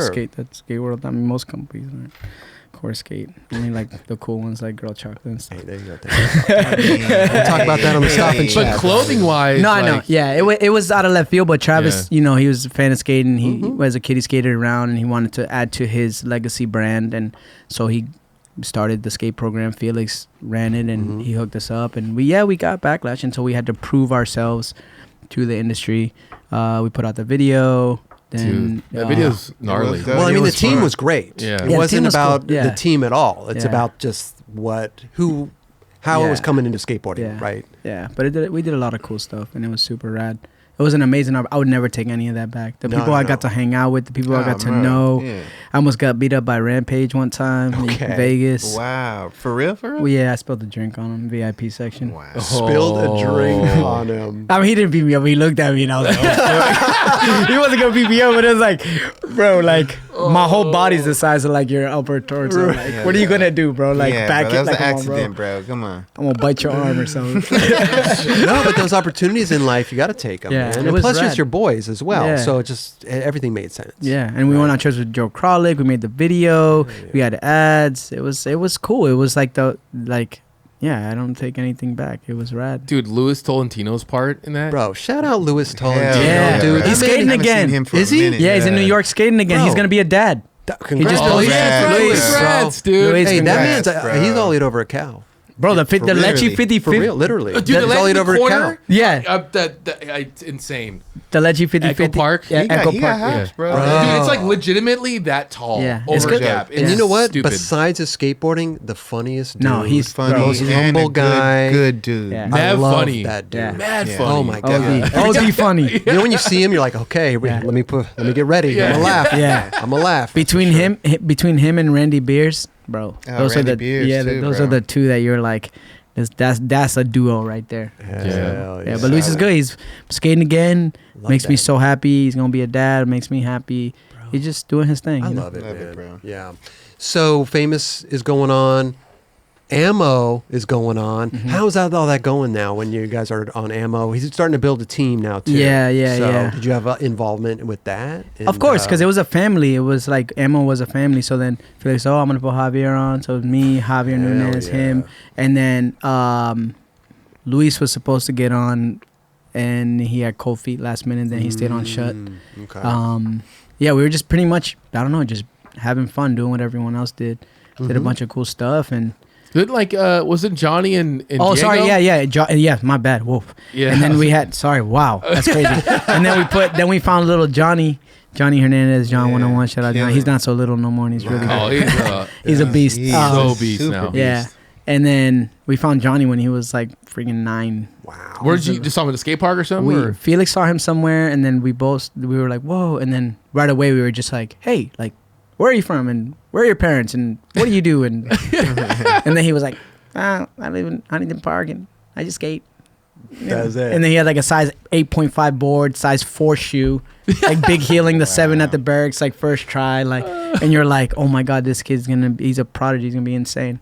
And then we just helped him out and picked him up from school, took him skating, took him on his Sick. first trips. Like I got to witness his first 50-50 on a hubba, his first board side, his first feeble. That's Like, amazing. Yeah, it was That's super crazy. cool. And then I remember Diego from all the contests, and I remember we did at the Del Mar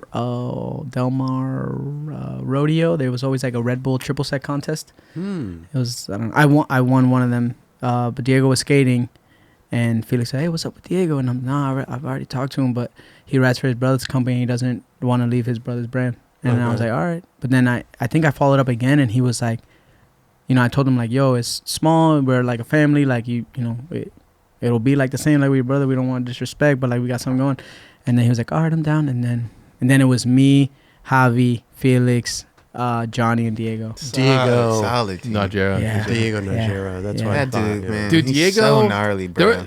There's such a long period of time where people really weren't understanding how good he was. Yeah, no, they were Bro. confused. Yeah. They didn't know what to think. They were like, should we not? Should we? And you're like, bro, he just did all this stuff, put out this crazy part, double tray flip the 12 at Hollywood, like all this crazy footage. Didn't he nollie hard flip the Santa triple set? The Santa Monica. He did a Yeah. bunch of shit. I filmed the second angle.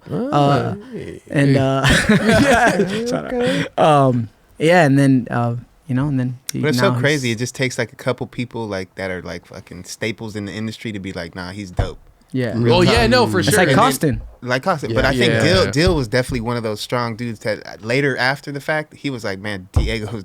And I think certain people just start hearing that, and especially if Dill says some shit like that. Not to be like I was one of those dudes, but when I was started S, I was like, he hit me up. He's like, yo, I really want to ride like skate S, and I was like, looking around at people like, do people not understand how good he is? Fuck Right. yeah, here you go. And then Yeah. I started bringing him around, and then that's when Paul and everyone we all started like, all right, let's Build him up let's as the build next him guy. up. Yeah. And then all you had to do was just let him do his thing, and then he Yeah. just blew the fuck up. Yeah. Yeah, but you have to get him around the right people, and then Yeah, it's a wrap. it's not that he wasn't around it. It was more about like showing everyone his talent. For sure. Yeah. You know Yeah. what I mean? No, it's just different because like when someone is taken, everyone's like, oh, cool, he's part of their crew. But when someone is free and they're vibrating good energy and skating, everyone's like, who's gonna make the move first? Because I'm Right. and then everyone's trying, and then everybody starts to appreciate the person more because he's now a wanted entity because he's free.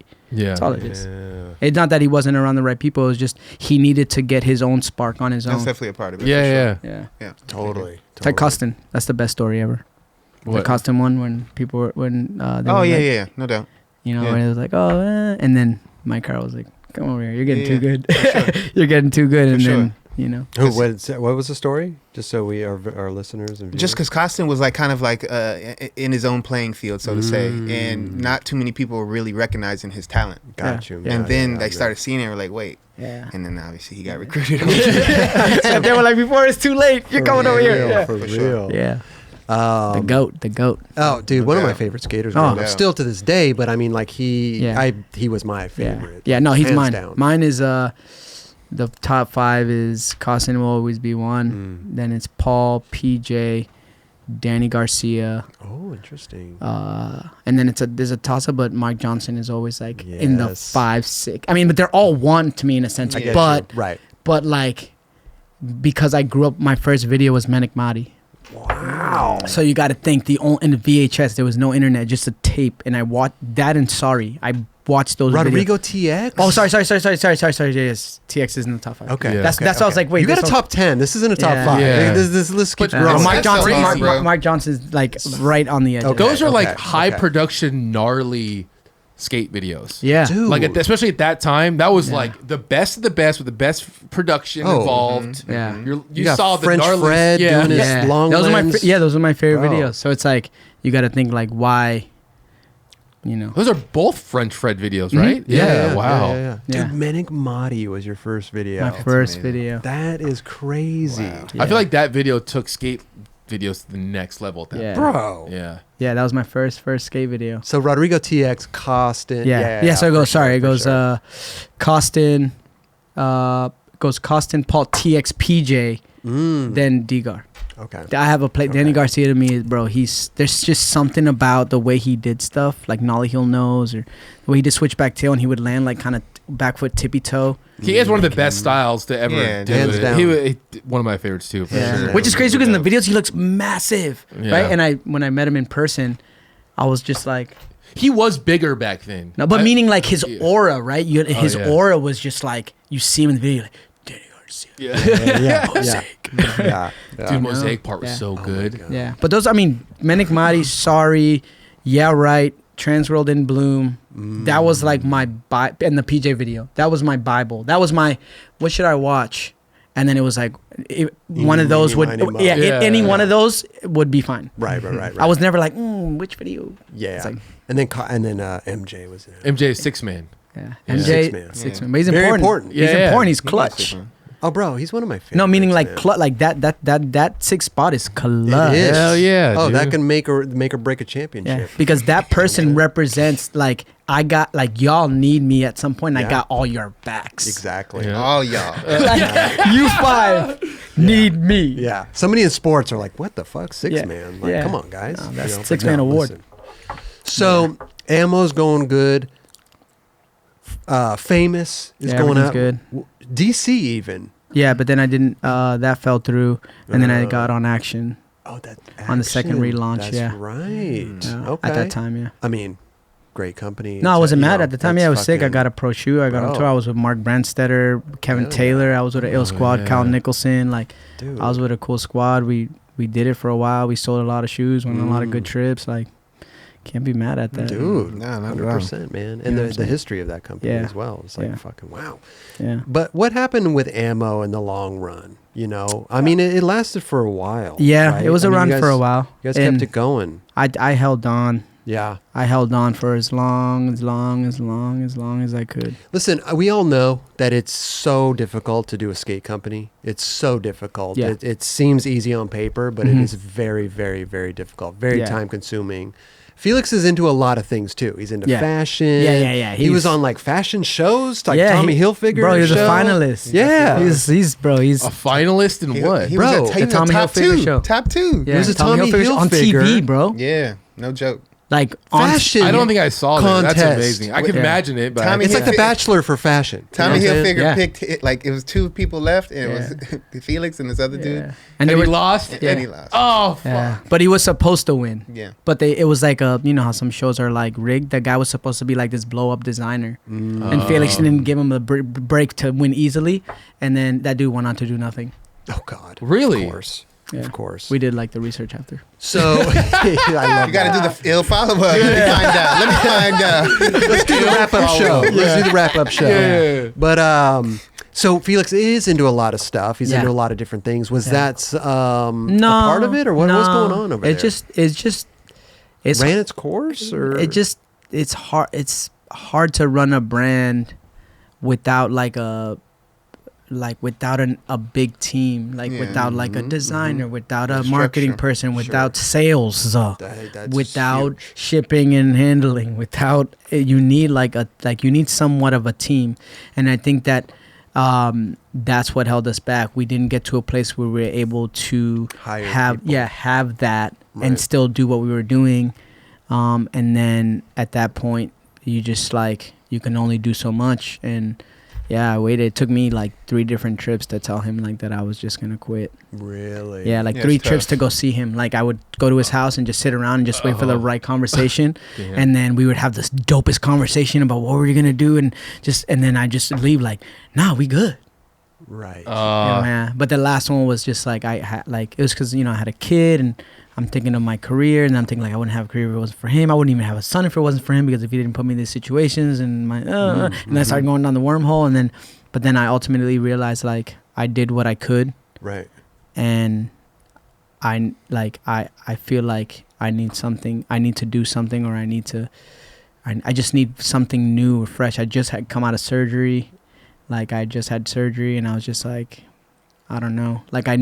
I'm a type of person that if you give me a project, say you start a brand right now, and you're like, Manny, I need a part and this and that, I will give you whatever you want. Yeah. But when you don't have that, and you're just kind of and then you're seeing all your friends start brands and do all this stuff and go on trips, and you're like, man, did I just miss out on something? And then Absolutely. everyone has their own life stuff, Felix was building his all the company, allies, and there was no, It wasn't coming together. yeah. And I just had to think of my everything I've worked so hard for, I don't want to just, and it had nothing to do with him. It's just I needed You felt stuck. I felt stuck.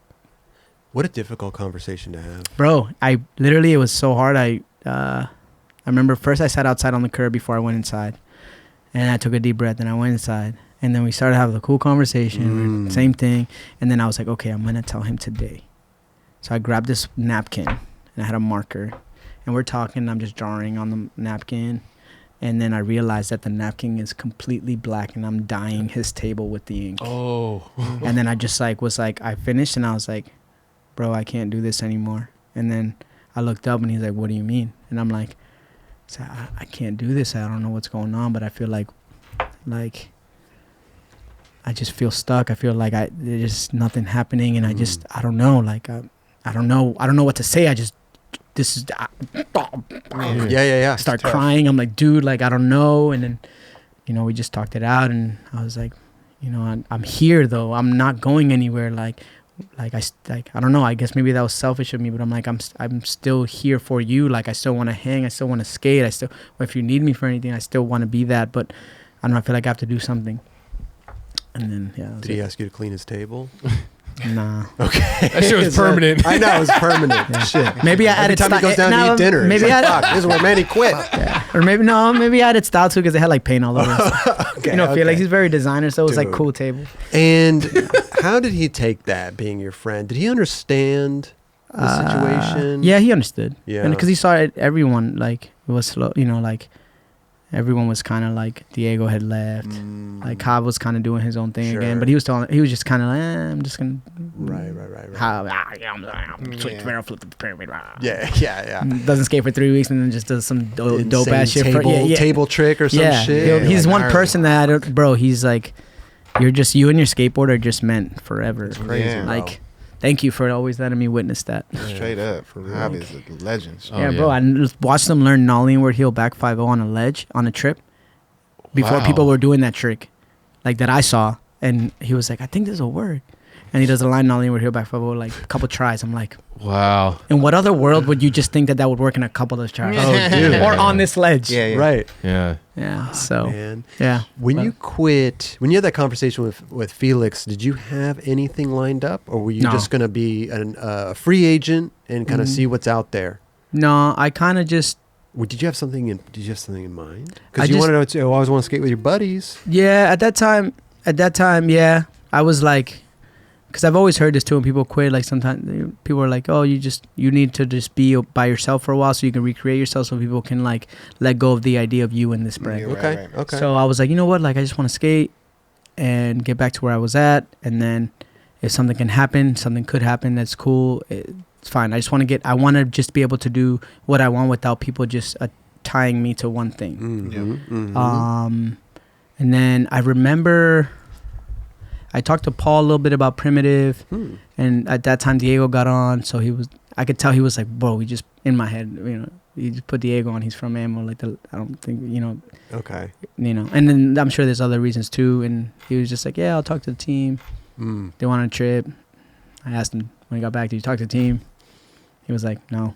I was like, I took that as I just got to do my own thing. Okay. Yeah. Okay. Which I understand though, because I saw it as an opportunity for me to create something for myself. And I feel like a lot of times that's like a good thing. Like that's when I started Fortune, and that was super fun for a while. And we sold boards, and I turned some Chris Pierre pro, and we did a bunch of stuff. Introduced David Bohack to skateboarding, and now he's on Fallen and Mystery. And so it's like it was super rad, Yeah. But yeah, this is my thing. If you noticed, I realized just now listening to myself, right? The topic of the topic of the conversation that I keep saying is I just want to skate with my friends. Yeah. That's why you brought it up again, Right? So I think it's just that was like the idea. I was like, maybe I can work hard enough to prove to like Paul and them, like maybe like I got something left. Yeah. But then I realized like I'm doing all this for the wrong reasons. I just want, regardless of what happens, I'm gonna skate with my friends. Yeah. So that's what's most important to me. Like Sure. it doesn't change. Regardless of who you ride for, you're still Yeah. gonna skate with your friends. Right. Yeah. So, and that's where I'm at now in my life. I quit my board company because, like you said, it is hard. I didn't have the infrastructure. We almost did, but then it was just, It's difficult. yeah, man. it's it's no difficult. joke. Yeah. Fucking no So then joke. I was like, you know what? Like, I just want to skate. I want to do these contests. I want to just free myself from everything and just be the best version of myself.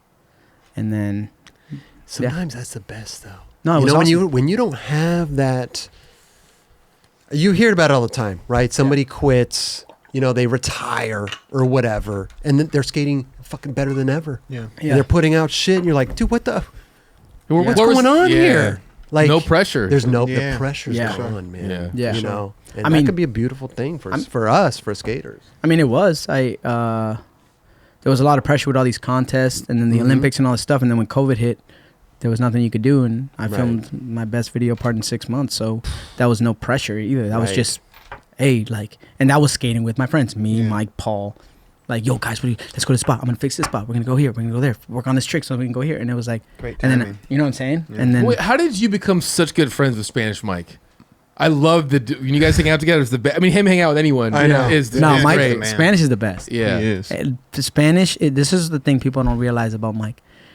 Like, you can have, okay, this could be a party, this table, right? Uh-huh. And if you move Mike here, the party will gravitate here. If you move Mike here, the party will gravitate there. Mike is a spider. He creates the webs and he makes everyone. he makes everybody hang out, and he just wants to have fun with his friends. He's a people connector also too, and he's a big dreamer. Like, that's a lot of the stuff he says. Like, you're like, wow, you just said that. But then now, whenever he wants, he just FaceTimes Lil Wayne, Right. and he's like, "What's up, Salam?" And there's Lil Wayne, and then Yeah. he's just at Paul's house in the jacuzzi, and then he's with me all over the world, and I know it sounds pretty silly, I guess, but I remember him saying to me one time, he's like, "Hey, dude, anything's possible." That's facts. Like, and he Damn true. makes that happen. Like, yo, Yo. he's like, anything's possible. But when bro. you got that energy, though, he's got like a certain he does. like you were Yeah. saying, it's infectious, and Yeah. people want to be around you. Yeah. You know what I'm saying? So when he reaches out to people, like even for myself, he's like, Dubs, you gotta come back and skate at Paul's Park. I'm like, I'm coming this week, bro. You know what I'm Yeah. saying? Like, so Yeah. I'm like already like, Yeah. Yeah. Well, he's That's- the type of dude that he makes things happen too. He was in Yeah. the Hot Chocolate Yeah. tour video. He was the first kid that comes out in the Yeah. city scene Yes. when everybody's skating down the street. Yeah. He had his dad drive him yeah. from New York to because Boston. there was a call time. There was Yeah. a call time. Yeah, he he got was the out that first first. kid in line to come out. So Bro, that's how it all happened. I met him at Tampa M, and he was up in like the stands, and he's filming. I like keep looking up, like, this kid's just only filming us. Like, what the heck? So I look over, and he's like, "Hey, can I film you guys?" And I'm like, "Sure." And he's like, "I'll give you guys all the footage." So I was like, "All right, sick." So I'm like, "Felix, this guy's gonna give us all the footage. He's gonna film everything." Did that. yeah. Did that, and then that was pretty much it. Gave us the footage. I think Felix sent him a box, whatever. And then the next year he was there, and then by that point I'm just like, okay, like now I know you, because like at this point, like you never stopped, Yeah. right? You're always like, hey. So then now I know you, and now I'm like, all right, like what's up, Mike? And then that's when at the time, Tony Vitello has started the MannySaysAll.com website. That's how it all started, by the way. Oh yeah. Wait a minute, Yes. Tony started that website? For me, yeah. Amazing. So it's supposed to be a thing. So the Think website was like had a blog on it back in the day, but it was like so far in between the posts. And I was at that point I was like traveling like 300 and I counted one time 349 days of the year. I was away from my mom's house. Wow. I was just gone. Contests, people's couches, whatever. And I was like, yo, I can make so much cool content. Let me take over the blog. And he was like, all right, cool. I'll hit you with the password and admin next week. Bro, he's like, yo, check your email. Check my email. It's like MannySaysAll.com. I click on it. I see this whole thing, this banner, all this shit. I'm like, and I hit him back. I'm like, bro, what do you mean? He's like, oh, this is the website for you. And I'm like, what do you mean? That sounds insane. Like that sounds so like pompous. That sounds so like aggressive. Mhm. And then he's like, bro, but think about it. He said, you skate, you travel, you Photoshop, you film, you edit, you do everything. You slay You all. slay it all. Right. And I was like, I'm like, I don't know, Tony. He's like, bro, just run with it. It's gonna be sick. And I was like, all right. Wow. I told Sick. I didn't know that. it kind of that was something crazy at that point. I Yeah. forgot about that to Yeah. right now, but that was a Yeah. big thing. We were killing it. The Yeah. barracks was confused because we would have videos up at like 5 days out of the week of different people skating. Where there was like a 5 on flat, a Slay Sunday, Wow, yeah. who won where and why, which is like a little interview, and they were like, how were two people like outputting us this building? How And were you was, doing it? Mike? I didn't do Spanish. anything. Yeah. Like I did stuff, but he was the getter. He was because what Mike would do is like, hey yo, Luan, like man, is there any way you can give us 5 flat ground tricks for Manny's website? Okay. So he's like, Luan, Manny website, and Luan's like, of course. Yeah, I'll do 5 right now. Yeah. Yeah, And then Mike's it's builds, easy. and then he builds that relationship, and then now we're a duo, you know. And then that's how. And then me and Mike just became super close, like from working together from the beginning of like the year after I got the Mannys Stays All. It was like 2009. Was the barracks like? Were they asking you questions, They were, or you just yeah, felt that they were? no. tripping? Word got back to me that they were using us as an example. Okay. Yeah. Like this is how we need to Yeah, move. move. Yeah, because we were pumping out so much content, and like, bro, Kevin Blanco had yeah. Slay Sunday. Steezus has a Slay Sunday. Really? Bro, yes. Yeah. That's so dope. Wow. What happened to MannySlaysAll.com? Well, during that time when with ammo and everything, I just wanted to recreate myself. I felt like skateboarding only knew this one side of me, Yeah. and now I'm at a point where like I want you to take me like at more serious, like Manny Santiago. Oh, you just put it all Okay. to the side. Yeah, and so start I said fresh. I'm gonna just start fresh. I'm gonna hit you with the this is who I am now. What do you mean? You felt like you were getting like into a certain like little box. And yeah, like Yeah. a little like Yeah. pigeonholed or Yeah, something? just kind of everyone's always like, oh, MSA, and I'm like, MSA, yeah, yeah, which yeah. I get it was cool, but that was just one But you don't chapter. think that was like almost like a brand building thing? I for mean, yourself? we had stuff. Yeah. Bro, I sold a lot of stuff. Sure. I've made money from MSA. I've made like backpacks. I've made sticker packs. There I've you made go. phone cases. I've To made. me, it just seems like hats. it's going. But it reached a point where I was like, I didn't no longer want to be known as MSA. I wanted to become Steph Curry. I wanted to become a Michael Jordan. I Yeah. don't want to be a 3-letter You thought everyone was looking at you as MSA, like.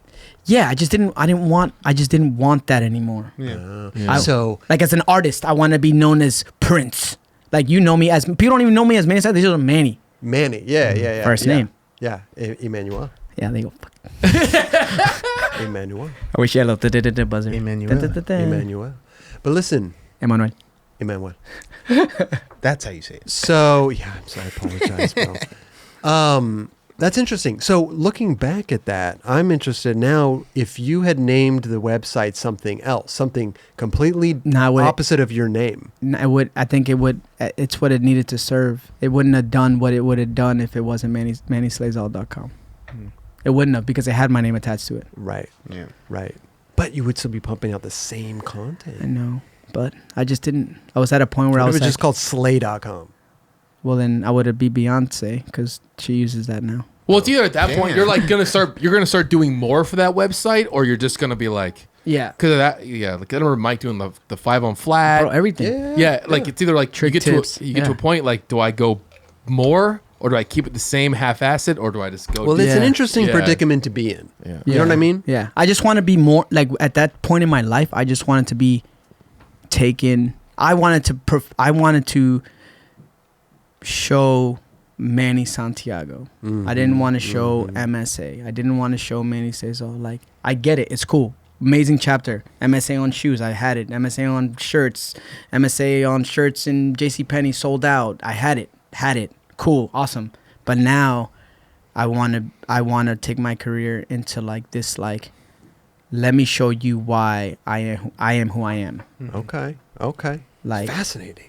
Dude, I want to bring this up real quick too, because we don't usually talk about money here. Yeah. But you wrote for some. I tried. Yeah. But you wrote for 2 companies especially that probably did pretty well. But like you wrote for Echo for a long time. Yeah, that was a dream of mine. Yeah, that's pretty amazing because you were basically the only dude on the team. Yeah, for all 6 years. That's incredible. Give or take, yeah. How did that happen? So I was skating for Famous, and I was at the Maloof Money Cup in New York at Flushing Meadows. And you know how skating is. Oh, especially, you know how I'm going to give you this. You know how me and Mike are, right? Yeah. Very loud. Very like, I will shout across the park and say your name. Yo. Yeah. Or just come up to you and just be like extra. But it's all love. It's just energy. I just want to show you I love you, man. We know. Right? Like your fakey Trey, fakey man, you're on the stage, right? It's crazy.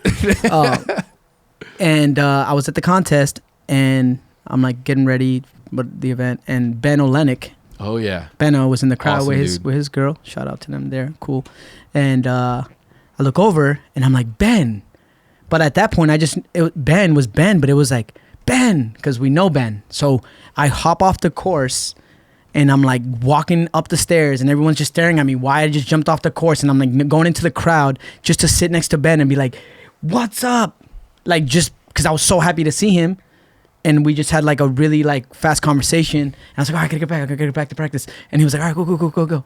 So then I don't know if it was that moment or it was just like that. He was just when he had the opportunity to work with Echo that he thought of me, but he was just like needed someone like me. And he loves to work with his friends. And so when he got the opportunity, I was actually almost about to sign my Famous contract, renegotiation, like almost done. And he called me and was like, I think I had like a month left to sign the paperwork. And he called me and he's like, "Hey, Manny," and I'm at my mom's house. And I'm like, shh. And then before I tell you the rest, a long time ago before that, I was with Dave. And I told Dave like because I, from the hood, Puerto Rican, like, bro, like what we wear is Echo. Okay, I had my whole closet used to be Echo. I have old footage in all Echo clothes, so it was cool. It was like a perfect story when they released the video. I have all old Echo stuff. And I told him one day I'm gonna skate for Echo. And he told me, "Bro, you're crazy. That ain't never gonna happen." And I was like, "All right, fuck you." Right? And then Ben calls me and he's like, "Hey, so I was thinking like what's your deal with Famous?" And I'm like, "Oh, I'm in renegotiation right now. Why? What's up?" He's like, "Well, I'm working with this brand and I want to see if you wanted to be down, Echo." And I was just like, bro, I jumped on my bed like if I was listening to Cyndi Lauper, Girls Want to Have Fun, bro. Bro, straight up. And then I was like, I played cool Ben. I'm like, yeah, that'd be rad. Like, what's what's the details? Yeah. What are we looking at here? And he's like, I'm like, now that I know that you're interested, I'm gonna hit you back with the details. And I was like, all right, cool. Hung up my phone, called Dave, and I'm like, hey Dave, I just got this phone call. What do you think it is? First guess was something random. I was like, nope. And he's like, bro, he said you're skating for Echo. And I was like, yup, bitch. Boom. Wow. Yeah. And then, Ben took care of me. The program was amazing. He was there for 4 years, and then I was without him for 2. And then COVID kind of ruined everything. They were trying to hold on to me, but they couldn't come up with why they were paying me because they were doing nothing. Right. Oh, They were like trying to find reasons. Like Iconics was trying to find reasons to like keep me on. Okay. But it's funny though, because you were in the even though there wasn't contest going on, but you're like, I'm going to the Olympics. Yeah, it was for sales reasons. Like they weren't selling any merch because they had to close everything down. Oh. Yeah. So they were like, we can't validate why we don't want to lose you, but. And I was like, okay. But what they did is they did me a super solid. The last year they paid me, like they didn't. It was during actual COVID, like the first year, not the second or third or whatever year we're on. And they paid me all the way through without like pay cutting me or anything. Oh wow! And then that's when I told them I was like, look, I'm working on this part, and I'm just gonna wear as much Echo as I can, and it's gonna be very Echo based, and it's gonna be on Thrasher. So like this is kind of my like thank you. Oh wow! And is there anything that you could like maybe figure it out? I know, reconnect. Yeah, reconnect going forward. I'm sure down when things get back to normal. Yeah. Right now I'm like. I'm just chilling, man. I'm like, And you were the only one on the squad. Yeah, I tried, and what's crazy? What did you do when you went on tour? There wasn't. I tried. Look, I tried, and I tried, but the way they explained it to me, they're like, "You're just our guy. We just need one, and you are the one." And I was like, Wow.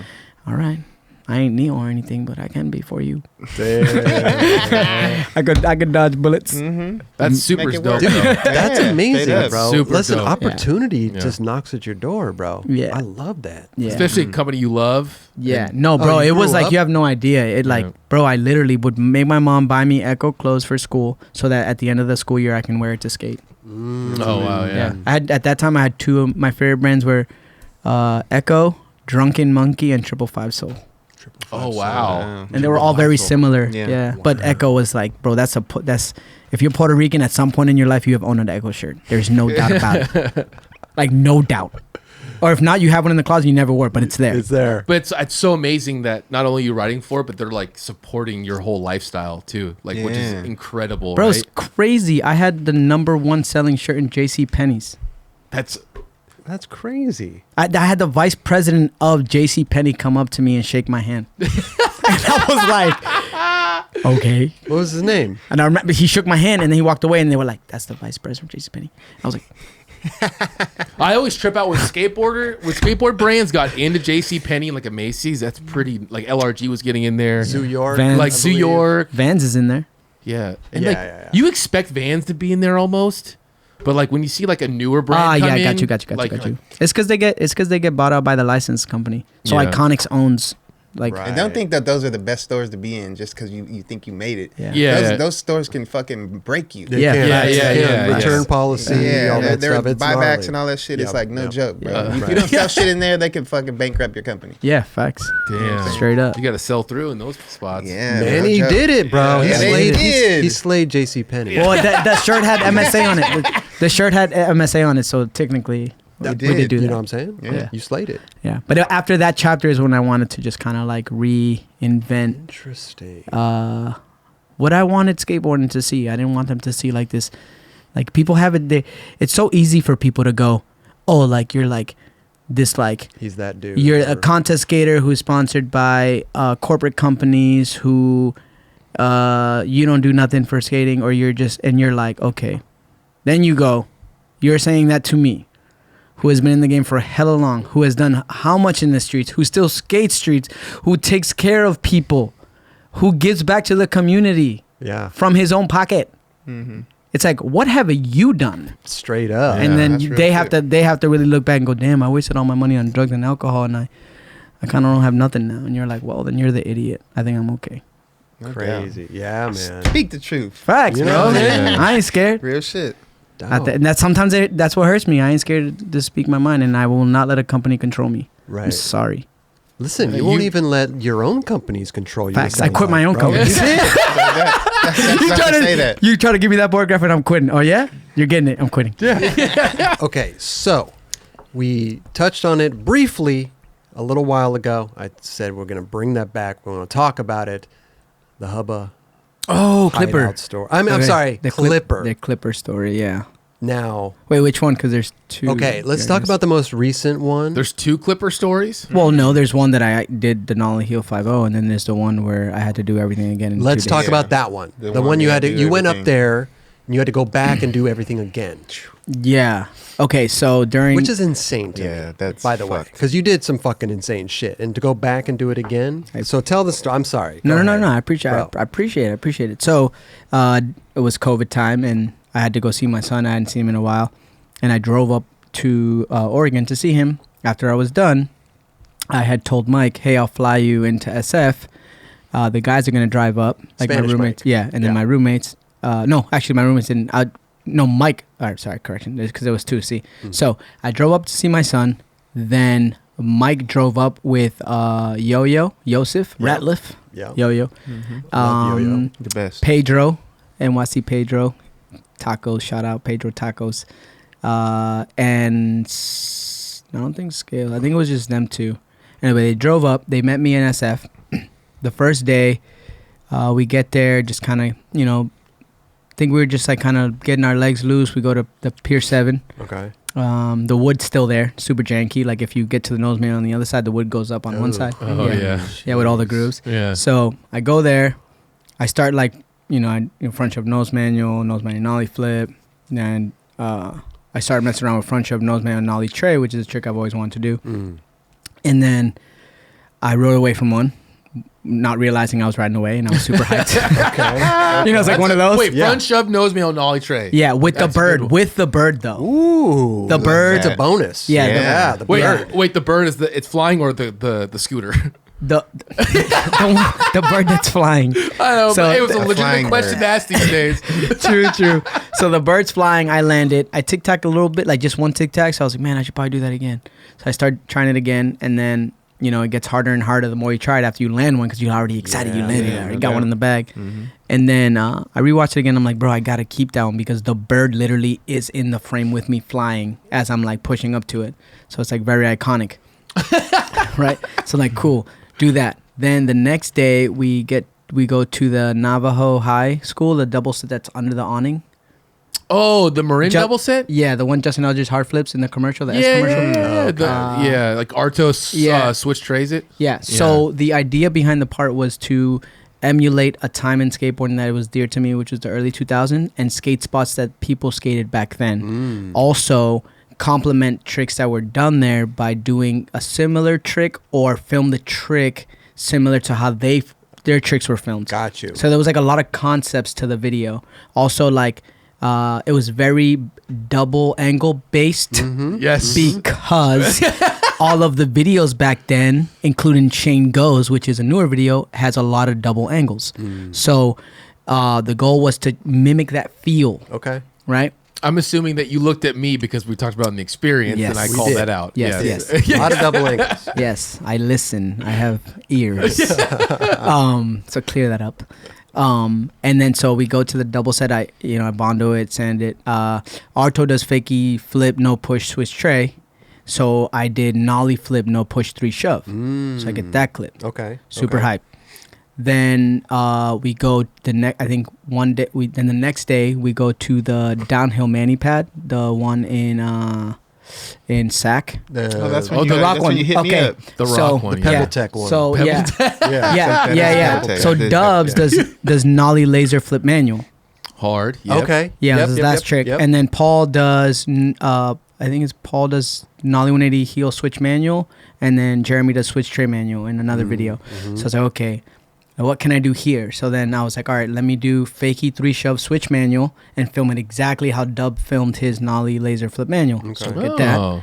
And then we end up going to the San Juan rail, which is the 11 rail with the speed bump at the bottom, or used to have a speed bump. That Okay. Paul does nollie crook and switch from board and in bloom. Yep. And then I ended up doing front show feeble. Okay.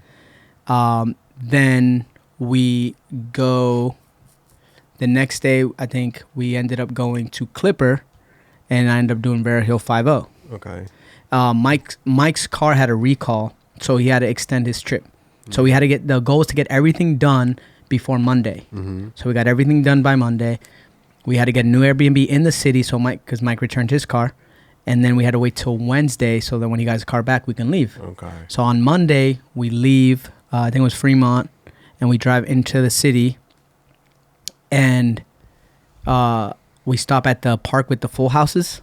You know that whatever, everybody does. Yeah. You know, you do the let's go here. You haven't been here. Let's take you here. Tourist. So yeah, so we're there. You know, the car's in sight.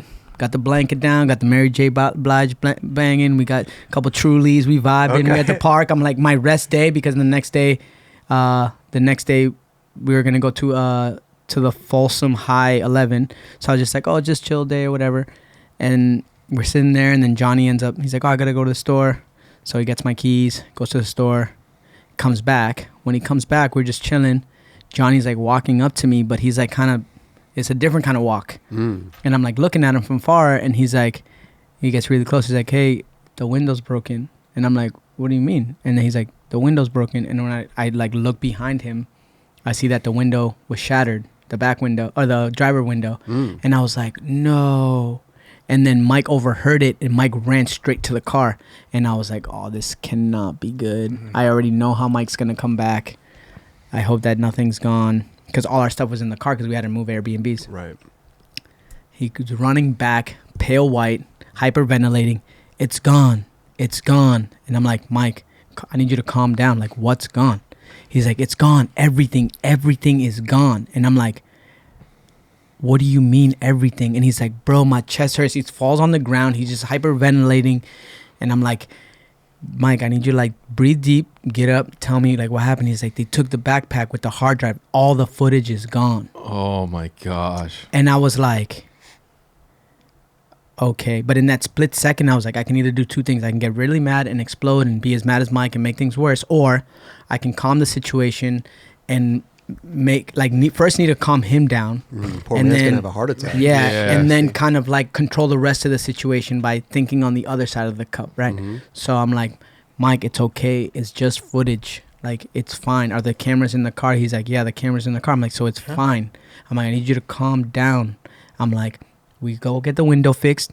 We'll go get all the things that we need to get, and then we'll just refilm everything. And he was like, so they took the hard drive? They took the backpack. The backpack had the laptop, the hard drive, and like battery charger. So they probably saw the laptop and they just took it. Right?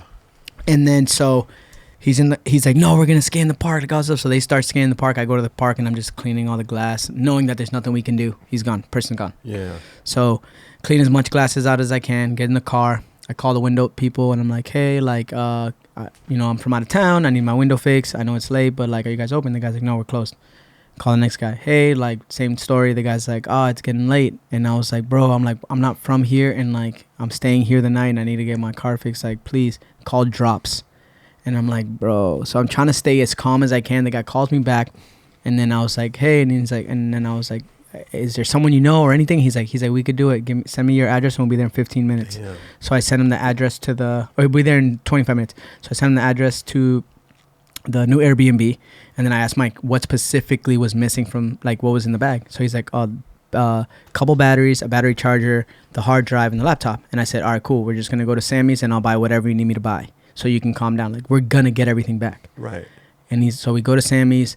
He's like, all right, we don't need the laptop, but we need a hard drive. We need these batteries and we need a charger. And I was like, fine. We got everything except the charger. And then we go to the Airbnb. The guy meets us there. He's fixing the car. Mike is still freaking out. I get him inside. We're chilling. He's calmed down. He's like, I'm going to go outside. Goes outside. And I'm like, all right, everything's kind of calm. Mike's calm. Everything's calm. Johnny's calm. Johnny's been calm. Johnny's just like, man, that's crazy. Yeah. You know Johnny. Yeah. And then Mike comes back in and he's in the room and he's just like breathing and he's moving. And I'm like, Mike, like, I need you to calm down. Like, everything will be fine. I'm telling you, like, if I did all that stuff, that means I could do it again. I just need you to calm. He's like, bro, it's not that. He's like, I just crashed your car. What? Whoa. So I was What? So what do I- you mean? What? So I was like, what? I was like that. And then I laughed. Yeah. Like that. I was like, no way. And he's like, yeah, bro, I'm so sorry. I'll pay for everything. I can't believe this is happening. This is insane. And I'm like, you're lying to me right now. And he's like, no, I swear. I was like, I'm going to look. So I go out there. And the guy finished the window. And then there was like a big smudge on like my tail light, like the bumper. Like he backed into the telephone pole trying to move my car because someone was trying to park in their right spot. Because our spot was the other one. Okay. And then he's like, bro, I'm so sorry. And I just started laughing. And it starts raining. And I'm just, bro, I'm just like misting, right? The SF mist, but it was actually getting wet out. And I just started laughing. I'm like, bro, this is amazing. Like this is amazing. Can't write this, yeah. Bro. Like you Can't this, plan this. and he's still like, no, but and I'm like, no, Mike, you think I'm gonna get that fixed? I'm like, now when I look at my car, I think of you. I'm like, that will make me. I was like, that will make me laugh because it was like bad, but it wasn't bad. It was just like a good smudge where you can't clean it off, Okay. but it wasn't dented. It was just like enough. Like a little scrape. Yeah. Like yeah. So I was like, which usually would drive me crazy. I would get it fixed, but I was like, bro, this is too golden. It will remind me that things will be okay. Yeah. And then so we get back in the house. It gets better. We're back in the house. How could it get better than well, this? not the better, but it gets funnier. And then we get in the house, and then, so we're chilling, and Mike's like, "All right, cool, everything's calm." Like, you know, Mike's in control. Everything's calm. Okay, everything's gonna be fine. And then Johnny's like, "Yo, like, we haven't ate. Are we gonna go get food?" And then Mike's like, "We're not going nowhere. We're sitting in the house." And he's freaking out, and then Johnny's just chilling like. Damn, Mike, you're bugging. So I make everyone dinner, and then we eat in the house. And then I told him before we went to sleep, I said, Mike, don't worry. I promise you we're going to get everything back that we can. Yeah. I just need you to don't talk about this. No negative talk. We're getting up at 8:30. We're going to be in the car at 9. We're driving straight to the manual pad, and we're going to film starting at that spot. So wake up. Like on a whistle. Wake up, get in the car at 9, get to the manual pad. Year 7. No, the downhill. We Oh, go to Sac Sac. first. We Okay. get Sac out the way. Gotcha. Yeah. Gotcha. Luckily Missions. luckily the front of nose nollie tray was saved because Mike had texted it. Oh, Paul. Oh. Hello. Mandingo was good. You're on the 9 Club live right now. What's up, Paul? Yeah. You're not- What? You're on the Nine Club? No, it's not live, but yeah, you're on the 9 Club. What's up? You on? Oh, word. You want to say a I little like something that. to the people or what? Yeah, man. Just tell the people, man, much love.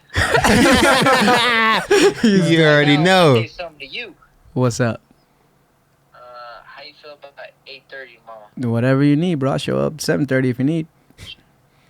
I could be there 8:30 sharp. We get it in. All right, 8:30 it is. Say less. All right, man. Tell my brethren over there much love, and tell Kelly thank you for the jump ropes. I've been using it. My calves are sore. Hell yeah, Paul. No problem. dog. Love it. That's tight. Yeah. All right, see you Have a tomorrow. good one. Good one.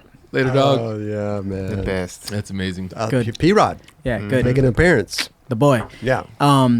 So yeah, we get to double set. I ended up doing the fakey 3 shove switch Manny better than the first one. Perfect. Nice. Yeah. Then I was like, oh, let me do the 3 shove nose Manny fisheye to complement the other one because Jeremy did nollie 180 heel manual fish, or Paul did nollie 180 heel manual fish, and it looked Okay. cool. So I got that. Boom. I got 2 clips. Oh, boom.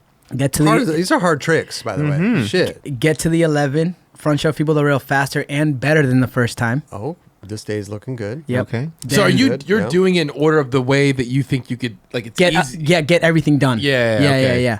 Then we go straight to the Folsom 11, This is same day. all the same day. Go to the Folsom 11. Mission. Paul does nollie flip and yeah, right. And People does nollie heel and he goes like, yeah. Oh yeah, the 11. It's like kind of rough. Yeah, rough. Ground. Yeah. It's not. It wasn't easy, especially after the day I was having. Yeah. Good And then Lord. get there. I'm like, all right, here we go. I do I hit up Miles. I make sure no one's doing these tricks haven't been done, or like I do my due diligence with all the locals to make sure I'm not either trying something someone is trying to get or doing something that people have done that I know of. So I was like, has anybody Vero healed it? He's like, no. So I do the Vero heal. Boom, get that done. How long does that take you think? The Vero heel. It took me like, I don't know, I want to say like less than 20 minutes. I don't know. Yeah. Damn. Wow. Down to Okay. 11. Yeah. It's a big 11. I Appreciate it. remember that. Yeah. Yeah. Then we go down. Oh, and prior to getting to after the manual pad, we go to the store and get the other charger. Oh, okay. Got you. Got the charger. Yeah, got the charger. So now we're charging batteries. Get to the 11, do that. And then when I ride down the 11, there's like a 7 or 8 stair, like shotgun rail. It's like they cut the kink off. It's a 2 rail. Oh, I never knew that was there. So it's at the bottom. It's bonded and everything. And I needed to get a couple clips for this like Tony Hawk Black Plague collab video they were putting out. Okay. So I'm like, all right, let's just get a couple clips on this. So I get 3 clips on that. Damn. So I got the 2 manual tricks, the front shove feeble, the Vero heel, and then 3 tricks on the shotgun. 6 clips so far. Okay. Yeah. Okay. On a random note, do you? I don't know if you remember this. There was a 4-star ad of Mike Carroll at that school back in the day. At the false one? Yeah, he ollies this huge ass gap. It's like a big grass gap, and then it drops, and then it's like you land in like a skinny like walkway. No. Someone will pull it up, but Yeah. it's super sick. Yeah. I don't know. I want to see that. That'd be dope. Yeah. So then that's Monday. Then the Navajo double set clip, we just scratched it. We said it's either that or I skate clipper. You know what I'm saying? What did you do down the double set again? I did just nollie flip, no push, and then 3 shove. Okay. Yeah, not impossible. Don't get it confused. 3 shove. 2 different cuts. Yeah, well, mine's just it's an imposter because it's a 3 shove that wraps like an impossible, but it actually never touches my feet, so I call it an imposter. So when I do it down anything, it's Imposter. actually a new trick because no one does it. I like that. that. You should run with them. Yeah. Yeah. The imposter. Yeah. Yeah. It's good. A lot of people. Wait, yeah. so you're going? Is this like the last day you guys were there, or like? Yeah, because Mike's car's ready on Wednesday. Okay, so you have to leave. So like, did you put off that the Navajo double set till another day or something? No, I just scratched it. Oh, I said okay. it's not. It's either that because think about it. This is all in like, I want to say 6 days. Right. Yeah. Like the first 3-4 days and then another 3 days. Yeah. Like my body at that point, like, bro, like the first time I jumped on Clipper, it wasn't like it was a walk in the park, but it also wasn't like I was there for 5 hours, but still took a big toll on my body. Sure. And then, so Tuesday, wake up, go to Clipper, do Very Hill 50 better than the first one. Wow. And then we literally just go get Mike's car. They actually finished early, and then we didn't even stay the next night. We left the Airbnb just chilling. We just drove straight back. Damn. Wow. Are you Yeah. fucking kidding? So I did everything, and then caught a couple extra, and then lost and one. From what I heard, what you're saying is you did it better. Yeah, and A lot of stuff better. The first time every time I did a trick, I'm like, if I have the first, or I don't have the first one. I watched the reaction after my first Very Hill 50. I didn't think, because it's so round, I didn't think that I actually locked in good to grind. I just locked in a little bit, Okay. right? So when I rode away very like in the footage you could see that I'm like not stoked. You couldn't like feel the grind. Yeah, but then when I watched the sequence and I watched the clip afterwards, You I cried. completely was fine. Okay. Interesting. Yeah. Oh, so you got a Interesting. sequence of the first one. So the one in the magazine is the first sequence. That's why I have white shoes, and then and the one in the second one the one in the video I have black shoes. What were you saying about the clip? I think Paul rudely interrupted us, but what'd you say? One clip was saved because you? Yeah. So Mike had sent the front shove nose Manny nollie tray to Kev Perez. Okay. Because Kev helped on the project. Got you. And asked Kev like, hey, is this like usable? Like, is it okay? And Kev was like, bro, that was crazy, of course. But it was just me Okay. overthinking as because then when I went back and I researched a lot of that stuff, at that time, a lot of people tic-tacked and fell weird, and it never was a thing. It's Sure, only up sure. until recently that people want to be like you are perfecting everything. I love the tic tac. I love Yeah. the skid outs. I Yeah. love the pivots and Yeah. everything. I love the little imperfections. Yeah, but that's what I'm saying. At that time though, I was like, fuck, like damn, Yeah. you know? Yeah. So Well, you're not random- really Yeah. known as a manual skater, so that's a really hard trick. In Yeah, general, so I it's super always, sick. it's funny. I always believed in this, and Felix always was hyped that I did this. Is I always try to, and he always told me that you should cover one thing. So my parts will always be rail heavy, but I always have to get like one really good ledge trick and one new manual trick in every part, Oh, nice. Okay. So- and one stair clip. So at least there's like my parts before that I did like 3 shove nose man nollie flip, and parts before that, you know what I'm saying? There's always like Yeah. one. But what about, he said he texted it to Kevin? Yeah, so Mike was every night he would import, but he would ask me every night. He's like, "Hey, do you want your clip?" And I was like, "Mike, I don't want my clips on my phone. I don't like that. I don't want to have my footage on my phone. I'll get sick of watching it, and then I'll show too many people, or I just don't want it on my phone. Just keep it on a hard drive." Like I'm old school. I just keep it there. So, but sending the clip, doesn't it degrade the video? No, because when you airdrop it to your phone, full quality, and then I think he we transferred it to Kev. Oh, there we go. Got you. So at least we had. Why did just that one clip? Because he wanted to ask Kev. Because I was like, send it to Kev to see if he likes it. And then that's Kev sent it back. Kev, his response was like, Kev's no, gonna say, for the most part, Kevin's gonna be like, yeah, that was tight. Right. Yeah. I mean, unless Mike filmed it fucking crazy. Well, that's the thing too, is you guys are filming a certain way. Yeah. Right. Am I mistaken? Was the footage that was stole, that hard drive, were you guys trying to find that? Yeah, we tried to find it on Sunday, but it just couldn't. It was gone. Someone told me that I thought you guys were like negotiating with the guy. Someone was like, there was, but like, I just I don't want to put names out there in case certain people watch this. But yeah, there was like a negotiation in the deal where they were like, this or that for this or that, and I was like, fuck it. I was like, bro, I'll just do all that shit again. That's just some fucking lame fuckboy shit, bro. Real talk. Like, skaters be setting up skaters, bro. But at the same time, dude, you just did your shit. Yeah, that's good. That's dope. Like, well, because also too, like, think about it, like the motivation behind all that is like to show Mike, I'm never gonna waste your time. To show Johnny, like, no matter what happens, like you're in control of the situation as much as you want to be, and then to show my peers in skateboarding who hear the story that, like, just because something small goes wrong or something big goes wrong, it doesn't really give you like the outcome. You can control the outcome if you control your emotions. Yeah. No Absolutely. You did. You took control, full control. God damn it, man. That's a fucking incredible story, bro. What about Nollie Heel Back 5-0? Is that a whole separate trip? Yeah. I went there. So the Nollie Heel Back 5-0 first. We drove up. It was during the fires that were in Portland in NorCal. There was fires, the forest fires. Yeah. And nobody wanted to go. Like Mike's like, bro, like we shouldn't go. Like it's snowing, like ashes. And I'm like, Mike, I need to get this part done. Like I don't have a choice. I kept telling Mike, I gave myself a deadline. I don't have a choice. You either rock with me or you don't. I'm gonna go. Like, I'll find, if you can't, someone will. Like, meaning like we'll get someone to do it. And I think he was like, no, I'm down. So we drove up, went back to San Juan because how Paul had nollie crook and then switch from board.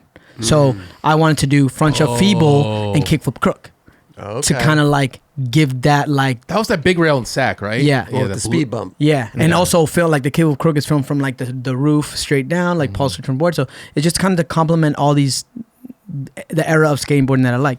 So I get I was like, let's do sack first and then we'll do clipper. And then he's like, all right. So we get to sack and I'm trying to kickflip crook, but it's like not high, but it's long. So when you're kickflipping into it, especially the kickflip crook, you're like going out and then you're dropping. So it took me so long, even though I can kickflip crook, it took me so long to actually commit to one that I was like, man. So one time I kickflipped and I bailed and I stepped all the way to flat on my heel. Ooh. So I bruised my heel and now I know this and the pain's getting worse as I'm trying it. I do the kickflip crook, put my foot straight in ice, try to take care of my foot as much as I can. Even when we went to dude, why am I spacing right now? We went somewhere, and then the next day I put my foot in ice in the morning, and then I still went to Clipper just to see. Damn. And I just couldn't, bro. The pain was so bad. So we had to drive all the. We went to Landy's house, Jeff Landy's house, to go in his pool in his hot tub to try to fix my foot, and then that didn't work. And then I was like, Mike, we had to drive back. I can't put my foot through that much pain because we only have. I counted every weekend, and I had tricks lined up. And then throughout the week, I had tricks lined up. So like, Mike, this won't help all these tricks. So I just have to come back for that at the end. Got you. And then we went back when I went down with Christiana because she was like, hey, like, I want to drive to LA, but I don't want to drive alone. And you need to see your son. So do you want to just meet me here? I'll pick you up, and then we'll drive to SF. Mike can fly in. You can get your trick, and then we'll drive back to LA. Wow. And I was like, all right, say less. And then that's an Ollie Hill back 5-0. That's my favorite clip, probably in the whole part. Ollie Hill back 5-0. You did it so good, I know. dude. But why is that? Is it the way you're feeling, or it was the moment, right? Because I already had so much stuff, and I was like, I don't need this, but I want this. Yeah. Right? And then Appleyard nollie flip back 50'd it. So I need something like it to complement that. So I'm like, okay, I know I could do this, but I nollie heel 50'd it like for the Famous video. It's my last trick in the Famous video, which is funny. And I'm like, I know I can fight. If I can usually do a flip trick into a 50, like by now you guys should notice that I can do it into a 5-0. Usually I always, if I do front jump 50, I do front jump 5-0. So I was like, I know I can nollie heel 5-0. But once again, it's like fighting that uncomfortable pocket that you have to trust to do a nollie heel into that hubba because of the roundness. Yeah. So before I went, like before I dropped in, I was with my homie Rio Batang, and I was like, right here for your dad, because his dad is the man. His dad, Freddie from Puerto Rico, is the completely man. So if I say this for your dad, He skates the contest too, right? he skates for Heart Supply Co. and Adidas. He's super good. Yeah, he's always with Jagger. Yeah. He's Okay. he's amazing. So we were skating together, and I'm like, it's for your dad. And then when I said that and I dropped into the wood, my mind went blank. I just thought, I'm just like, my mind literally, I was like, I'm just gonna nollie heel 5-0. I didn't even think of anything. And then I nollie heel 5-0. And then when I land, because I've been working on my posture for a very long time. So when I land, I completely squat perfectly down. And then when I stand up, I'm facing the hubba. So the way the clip looks to me, it was like, I was like, not only did I do a trick that I wanted to do that I didn't need to do, but I did it in a way that I've been working towards for like the last like 4 years. So that to me, it's like, that's why it's my favorite. No, so you say you're working on your posture Yeah. on your skateboard. Yeah. Why? Because the way the way I learned how to skate, I never thought of like, I was never like, oh, I want to be like the most style skater. I just was like, I want to like be like Scott Kane. I want to be like Paul. I want to be like Mike Tyson of skating. I want to do tricks I want to expand the idea of tricks you can do onto handrails. So I never thought of working on the way I land tricks. Okay. So I used to land very top heavy and not use my legs. Oh, interesting. That's how I land. So which in long term, it like hurts your back, your legs, your knee. Your fucking my heels, Yeah. my feet, ankles, Yeah. entirely. Didn't you? Yeah. Side note, didn't you have both of your ankles Yeah. like Yeah, I had double. redid? Yeah, I had double ankle surgery. Yeah. Really? Yeah, at the same time. What happened? Why? Because of skating improper for so long, I grew 2 bone spurs in both my feet, in my ankles, and my right one was worse than my left because I leaned forward a lot. And so that bone spur started to create a bone contusion up my shin bone. Ooh. And Wow. it got to the point where like the bone contusion was so bad that like after like 10 minutes of skating, my foot would ache like a headache. You know, like it was like a pounding, very like immobilizing Your pain. foot. Yeah, like my ankle area. Okay. And I'm like, bro, this is not good. So then I went to see Dr. Eddie at BDX Cairo, who's now at Sports Academy.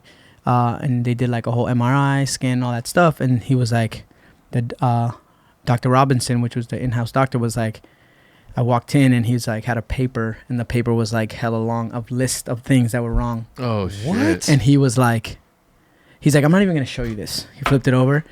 He's like, I don't even know how you're walking right now. And I said, walking? I'm still skating. He said, I need you to stop everything. Like, don't even run. Like, you need to get surgery. And the bone contusion in my bone was so severe that at any moment that bone spur could have shattered my bone all the way up into millions of pieces. Wow. And I had Really? and I had no idea. Damn. And then I had to make the decision, like, do I do the surgery and get back what brings me a meaning to life, which is skating, is what I love to do, or do I just stay off my foot for a long time, wait for the bone contusion to like all the pressure to release, and then I can skate barely? I said, nah, that's easy. I'm getting the surgery and I'm getting both of them, Yeah, so I don't have to deal with the exactly. problem. Yeah, Exactly. At the same time. same time. Yeah, I had butt scoot everywhere. It was Really? crazy. Oh, wait. At what point in time was I mean, this? That's when I quit ammo. That's around when you Right, quit ammo. right before I So quit. right before you quit ammo, you went in for surgery. Yeah, so I had like a lot of things on my Interesting. mind. Yeah, Okay. yeah, Okay. yeah. We didn't And mention how long that. ago is Yeah. that now? That was 2000. I bought my house 2015. That was 2016. 2016. Okay. Wow. Yeah, how 5 years long were ago. you were you in the surgery for? I was out of skating for. No, man, I'm Like talking 5 about, I'm months. sorry, the actual surgery. Oh, I have no idea. that seems gnarly too at the same time. All I know is that they did this, and I didn't think it was gonna work. I'm butt ass naked in this little apron thing. I'm laying on a table with a bunch of lights that look like this. Yeah. And the guy's like, count down from 10. And I said, bullshit, this is going to work. Oh, yeah. And boom. Yeah. you And wake I up. was in 10, 9, 8. And I was like, this ain't gonna work. and I just wake up, hey, Yeah. and my feet are wrapped, and I'm like, whoa. Oh, Yeah. hey. Sound like your buddy Johnny, right? It's so bizarre, dude. Oh, I just want something to eat, man. How nuts is that feeling, dude? That's such a gnarly feeling. Yeah. But did you see that one thing of Steve-O doing? They put him at anesthesia. Oh, Or, the contest that they did. Yeah, him and Danny Way. What'd they do? They did an anesthesia contest where you try to stay awake for as long as you can. Try to fight it. Try to fight it, going to sleep. and Steve-O. I didn't even know actually- you can fight it. I don't know. I don't even know either. I don't know. Steve-O did a pretty good job. He looked insane. Did he beat Danny? Like 5 minutes almost. 5 minutes? Of giving that shit to him. Yeah, he looked. Yeah. He looked insane. Danny fought it pretty hard. Who won?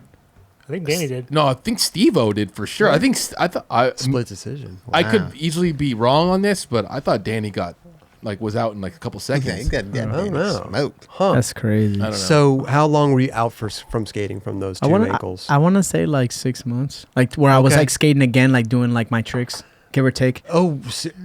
You were actually jumping down shit in 6 months.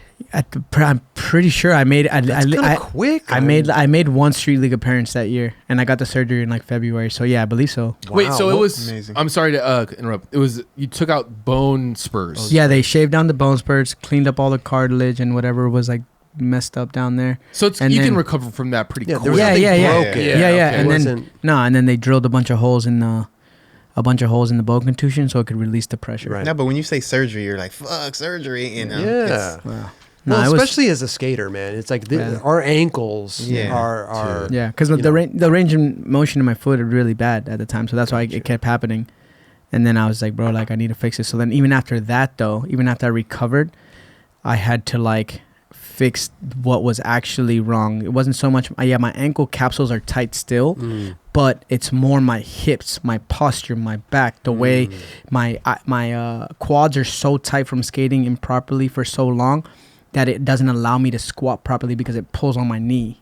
So it's like a bunch of things that I've been working on like nonstop for a long time. So you you're say using like stretching techniques? My bad. Yeah, no, Yeah. please. Like Stretching. stretching? Yeah, stretching and even certain workouts. Really foam rolling and stretching before I skate. Like taking like 45 minutes. Like me and Paul now we came up with this little system where we'll stretch for like almost a good 45 minutes. Like rolling, stretching. We're talking, we're catching up, Sure. but we're like full in the back room, just like freaking stretching and rolling just so we can Sick. skate. You know, I think I'm 36 years old and Yeah. you know, like I haven't even peaked yet, and that's scary. Bro, you're a machine, Wow. bro. No doubt. You're out there still fucking killing the Yeah. game, man. Mm-hmm. I just don't want to stop. My idea, what I want to give back to skating, because skateboarding has given me a reason to live, is that I want to represent the idea that you can skate as hard as you can for as long as you can, and that you can succeed in whatever it is you want in skating. Like, so I want to be that, like, damn, he's 40 and like nollie flip 5-0ing 10 stair rails. Like, you know what I'm Yeah, saying? yeah, Like, bro, I just yeah. watched Jamie Thomas, 46, right? 47, And 47. 47, he did 47 tricks, you know? And then you're like, okay, 47, but he was doing like barley grind down the hubba. He was doing like the other trick. He was just going off, and I'm like, oh, wow, that's even more motivating, because then now at 46, I got to, if I'm doing what I'm doing now at 46, I'm going to definitely be like, Yeah. nollie flip crooking the rail still, I hope. Yeah. I love that way of thinking right there, straight up. Like, I'm definitely going to be doing that. Yeah. For real. Yeah. For real. And you're taking the steps to do that too. Yeah, You're- yeah. You're taking care of yourself, Yeah. stretching, all this stuff, Yeah. and that's essential as we get older. You know, Yeah. you don't think Yeah. about that when you're a little Yeah. young buck out No, there you fucking just doing go. your thing. Yeah. Yeah. So wow, when did you start the posture thing?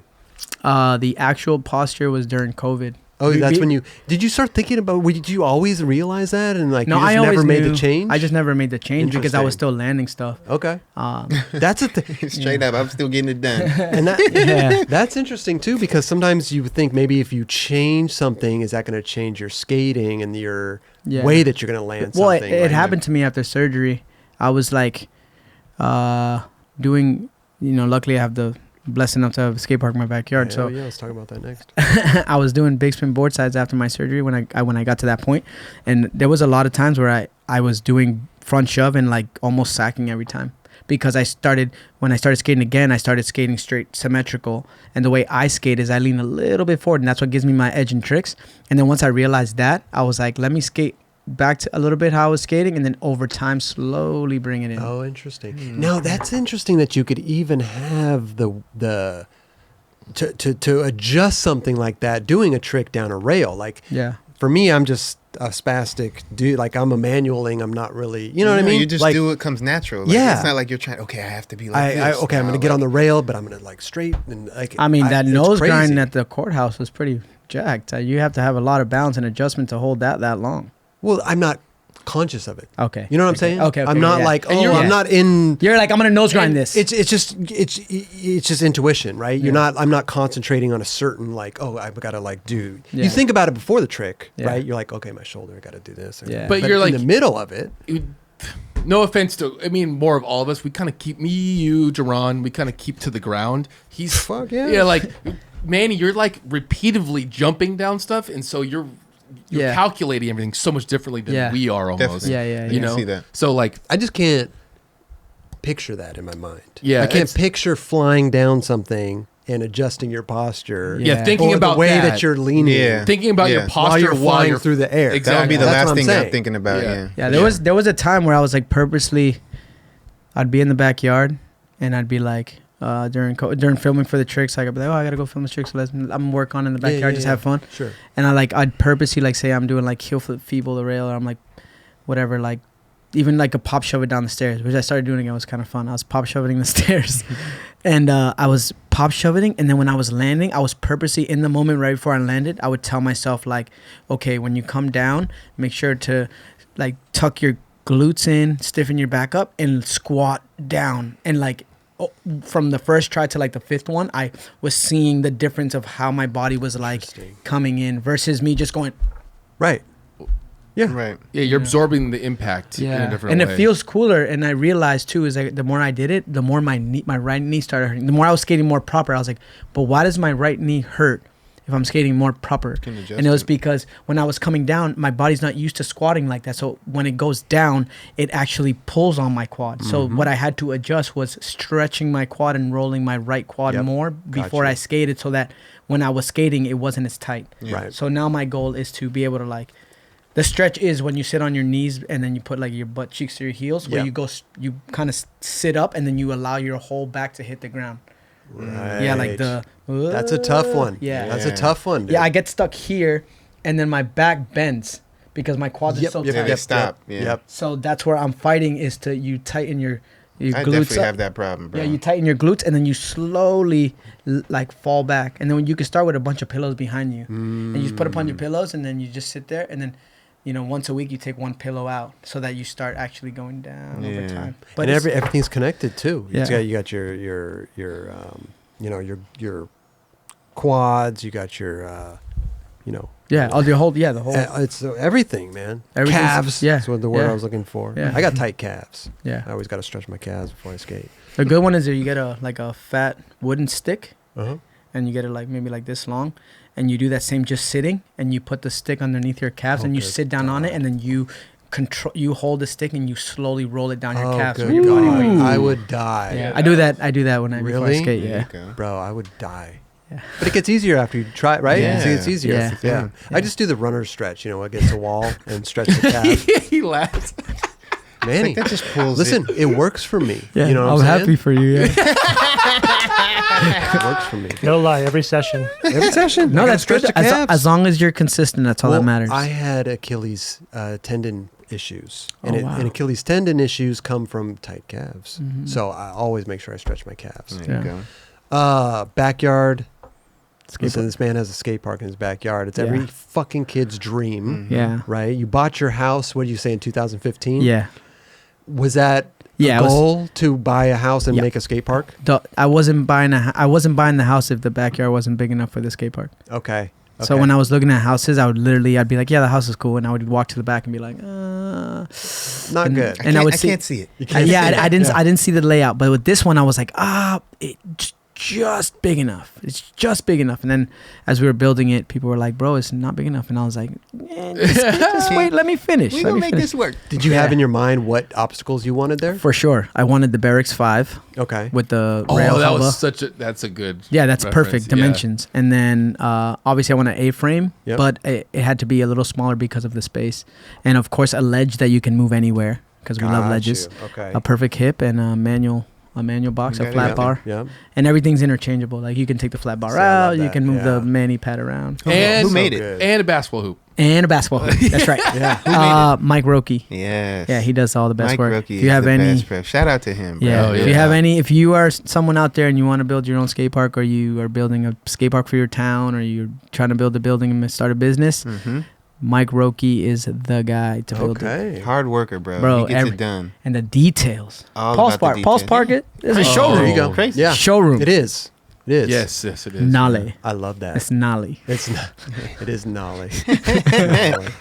So, neighbors, right? You got They're cool. neighbors. They're cool. Yeah. Yeah, they're cool. I'm really not. I mean, I'm as good friends as you can be with my neighbors, Yep. right? Yep. The guy to the left. Well, if you're looking at the house, guy to the right, Mark's super rad.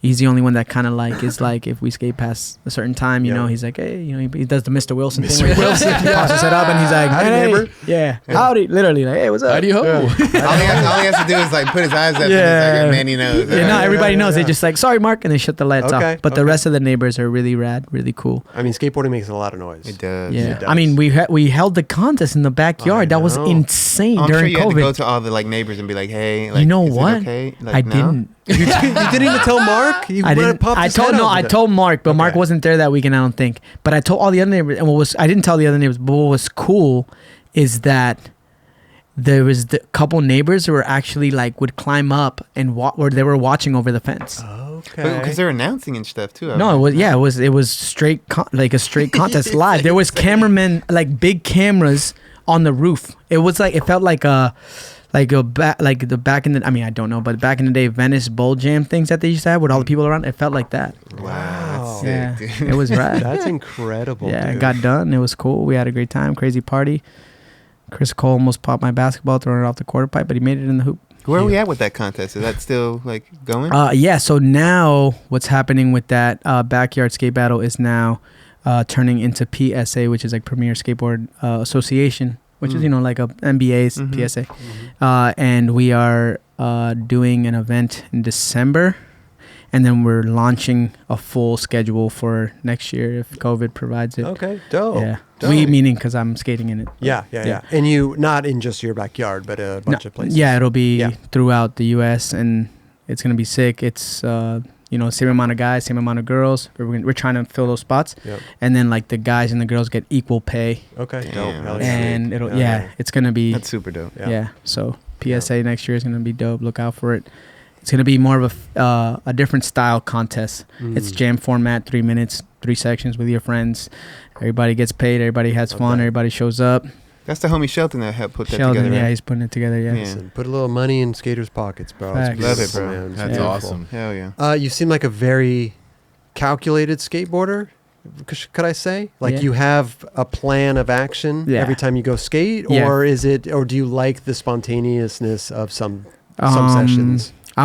As of recent, I've been very calculated, When especially you're working on something. Yeah, when I'm right? wor- Like when- up in yeah, California, yeah. When you're filming, right? It's Yeah. more calculated. yeah, because like my thing is like I've done the spontaneous skating for so long, Mm. and then it's like an artist, like a musician, right? And then all of a sudden you can put out EPs and LPs, and then all of a sudden you start to come up with concept albums. So I like the idea of concept video parts. For some reason that art form like makes me like excited. Yeah. It's like, ooh, but I also love just like going out to like say if Kelly's like, hey, we're gonna go skate the spot, and I'm like, all right, cool, I'm just gonna come join. Sure. And then there's like something dope, or then we end up at another spot, and I'm like, all right, this is sick. I'll get a clip here. You got something, But yeah. I really love like coming up with an idea and then just slowly like getting all the things I want. Yeah. Like the next one that I want to work on, I want it to be more like for California. Mhm. A majority of the tricks that I've done, you know, The nollie heel feeble I've never done in the streets, so that was the first time. And then the heel flip nose grind at the uni rail was the first one I've done in the streets, even on a street handrail. So there was a couple tricks, front shove nose nollie tray, that I've never done. But for this part, I actually want to try my hardest. At least a majority of it. I want to do tricks that like I haven't done in the streets yet. Okay. So, but with that comes the consequence of not posting these tricks at the skate parks on your Instagram. Yeah. So that's the problem. Like feeding the internet, keeping the internet a little bit hungry, so you can give them a big Right. what is it, a buffet, versus just like giving you a plate every day. And that, I'm having a hard time with that, because there's so many tricks right now that I can do at the park that I want to film on the streets, and I'm holding myself back from posting them or filming them because I'm like, no, it's like I know Instagram and I know social media, it plays a big part in skateboarding and where we are today, but I'm still an old soul. Like it's either the streets or like nothing. Like if you're boosting and popping and all this stuff in the Instagram at the parks and that whatevs, and you're not putting out street parts, and it's just, for me, it's a disrespect to like the people that have laid the groundwork for you. Yeah. So I also want to continue to carry that thought. I love it. Yeah. Because it's just, you know what I'm saying? Well, it's a special thing, you know? It's two different worlds. Yeah, two different and I worlds. appreciate both. But for me, like, for you to give back to skateboarding in a way that it's giving you something, like, you have to, like, you got to lose that elbow skin in the streets, dog. Hell like, yeah, for sure. Like if you're park skating all the time is better than your street skating, then there's a problem. Got you. Yeah. Yeah. You know what I'm I saying? agree to a certain extent, man. That's what I'm saying. To a certain extent, it's no, like, for sure. There's it's like a give and take, right? Yeah. It's like you got to feed the beast, like you were saying, Yeah. but then also get out in the fucking streets. yeah. That's So, what I see with these Instagram kids. I'm like, you're fucking rad. Let's see a video part. yeah. Let's see you fucking kill it in the streets. Yeah. You And for a know? lot of them, it's hard. Yeah. You know, yeah. for them, for some of them, it's easy. It translates fine, Sure. as it should. Sure. Because even us, we skate the parks all day, but then when we got to go to business, we put on the suit and tie and we punch in. Yeah. For some people, they don't know how to pick out the tie. They don't. They never had that chance to pick. They don't even know how to tie the tie. Yeah. They haven't been there. Yeah, they You just know? been at the park. Yeah. So it's like, I don't know. Got to get it. Yeah. Gotta get it. Let me ask you something about the concept parts, right? Because you worked on California. This was a concept in your head, but at the same time, how do you translate that to the audience? How do you let the audience know, or do you even care if the audience picks up on what you're trying to set out for? I'll drop throughout filming and stuff. I'll drop little hints, or like, you know, I'll post something like, hey, this is what it is. But I feel like in the art itself too, like for me, it's like I want them to figure it out. Like Yes. how are you attached to my art? So if a skater's like, whoa, these are all the old spots, then that does it for me. Okay. You know? Okay. It's when people don't understand and want to critique, and then you're like, bro, You don't You- understand you what I'm don't- doing here. you don't even, like, you're Double critiquing. angles? Yeah, not that. I swear to God, not I'm that. kidding. I was just like, Not that. No, not that. It's just other things that have come out that I was like, bro, like, how dare you, like, as a person, downplay something that you don't even like hone like 5% of the skills to have that. Right. You know, and it's like you're not seeing the bigger picture. Yeah. Like with skating, sometimes you have to really watch. Like sometimes you see a clip and then you wait till they ride away, and then you see something. You're like, why did they extend the clip that long? And then you see why.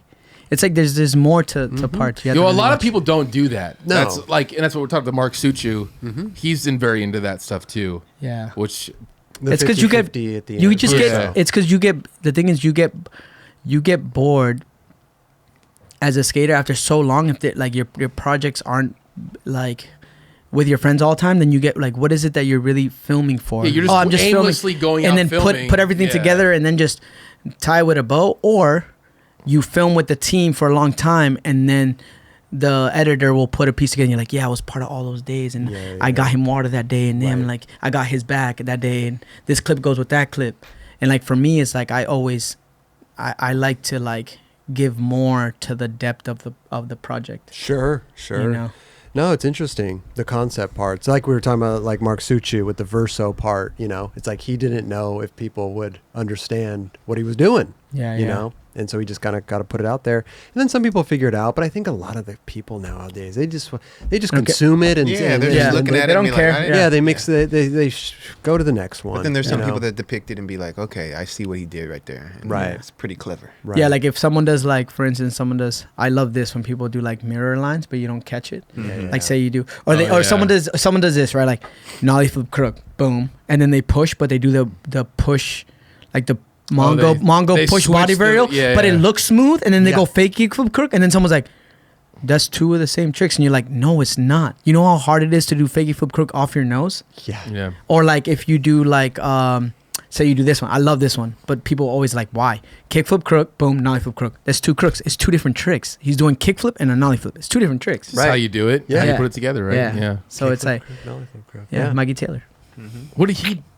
What did he do that on? I think he didn't he do that in Skidmore? Yeah, and the your bench, the Simi Valley, right? Yeah. Yeah. Oh, The school with the two. Oh, Newberry Park. Yeah, it was New, but that's by his crib. That's But it by was a his different house. spot. Yeah. Yeah. Okay. Okay. For sure. I was That was thinking crazy. the They had DMV. two of the same schools that were like exactly the same. Oh, really? Yeah. Oh, those I didn't were- know they were different. Yeah, there were two same setup, but two different schools. Oh, maybe they. All right. Hopefully there's two.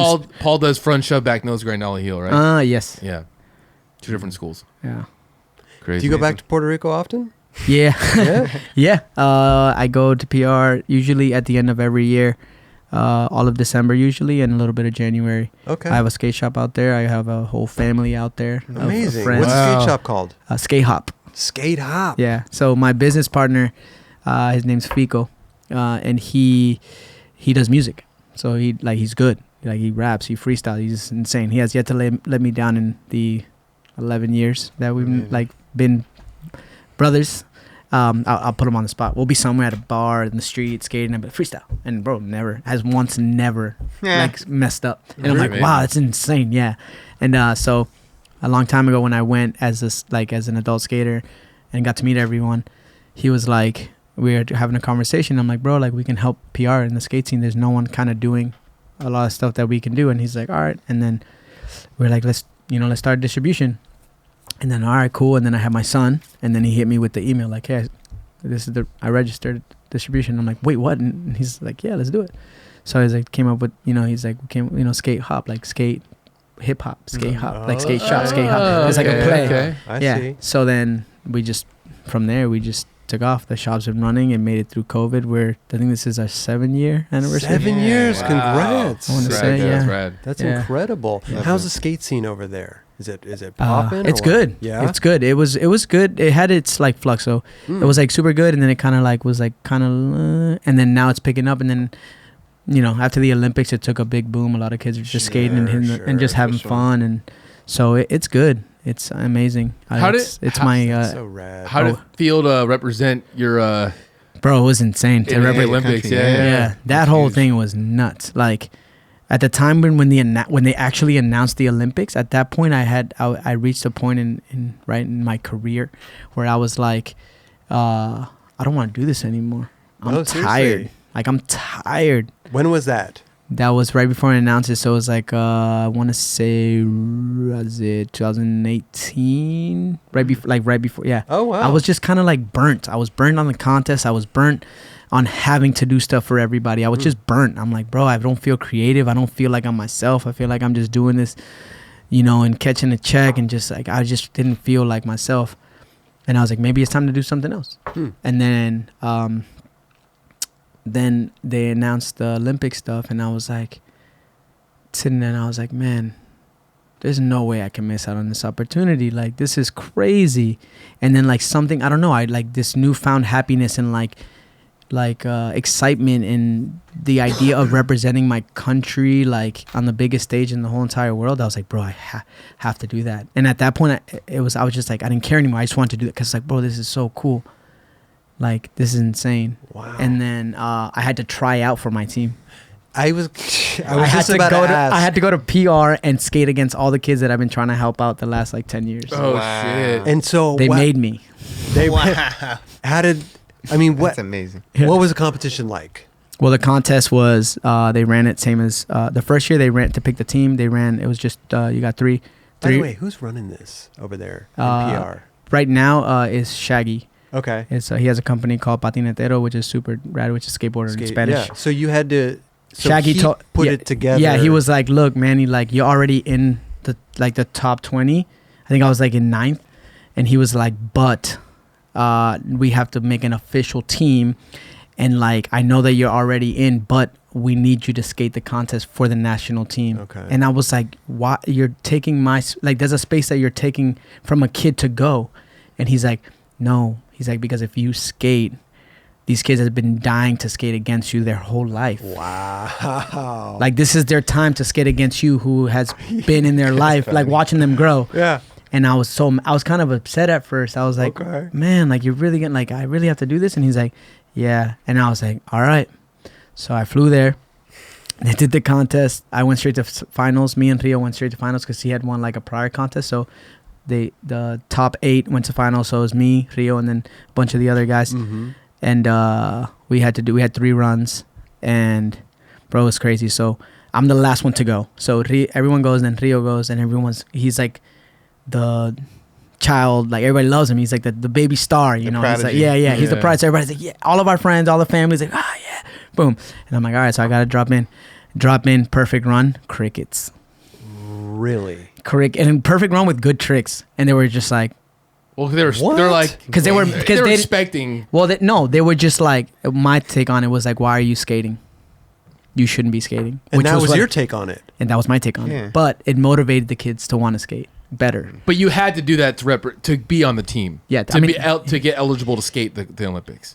Yeah, but I was already representing. It was a weird. But it's like this is. Let's put this in. But it was sick. When I look back at it though. Yeah.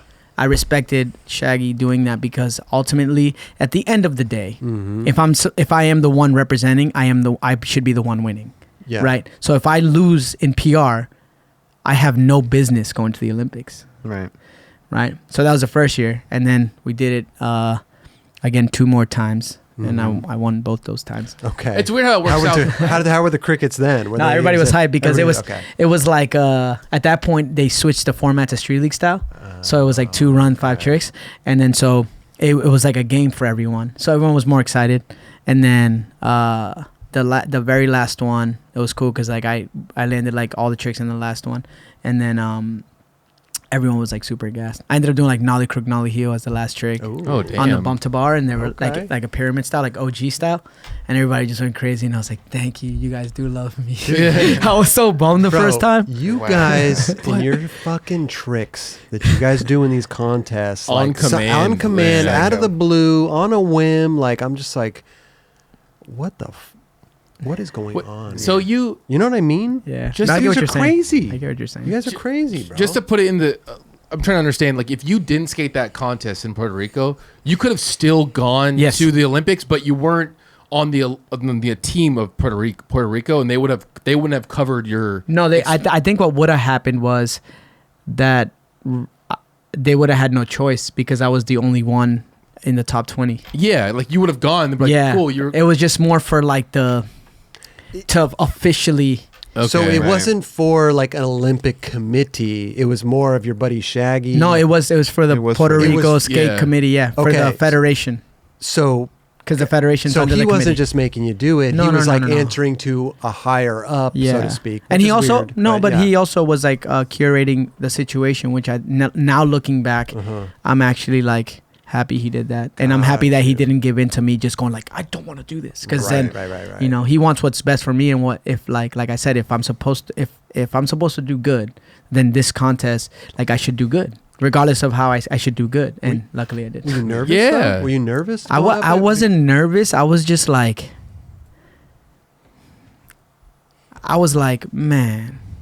You got to think like the kids I'm skating against. Me and Fico, we do the Prince of Puerto Rico every year. So we have helped these kids from little 11-year-olds all the way up to where they are today. We've seen them evolve. I have photos with them. They still post today as throwbacks where they're like this tall. Did They're like all- 18 years bro, old now, 17. Bro, yeah, Yeah. like, and they're all like good in like their own way. We like this kid Felipe, we have Derek Natal, we have like all these kids that are just like so good. And you got to think though, like these kids, like I've seen them like nollie flip crook, nollie inward heel.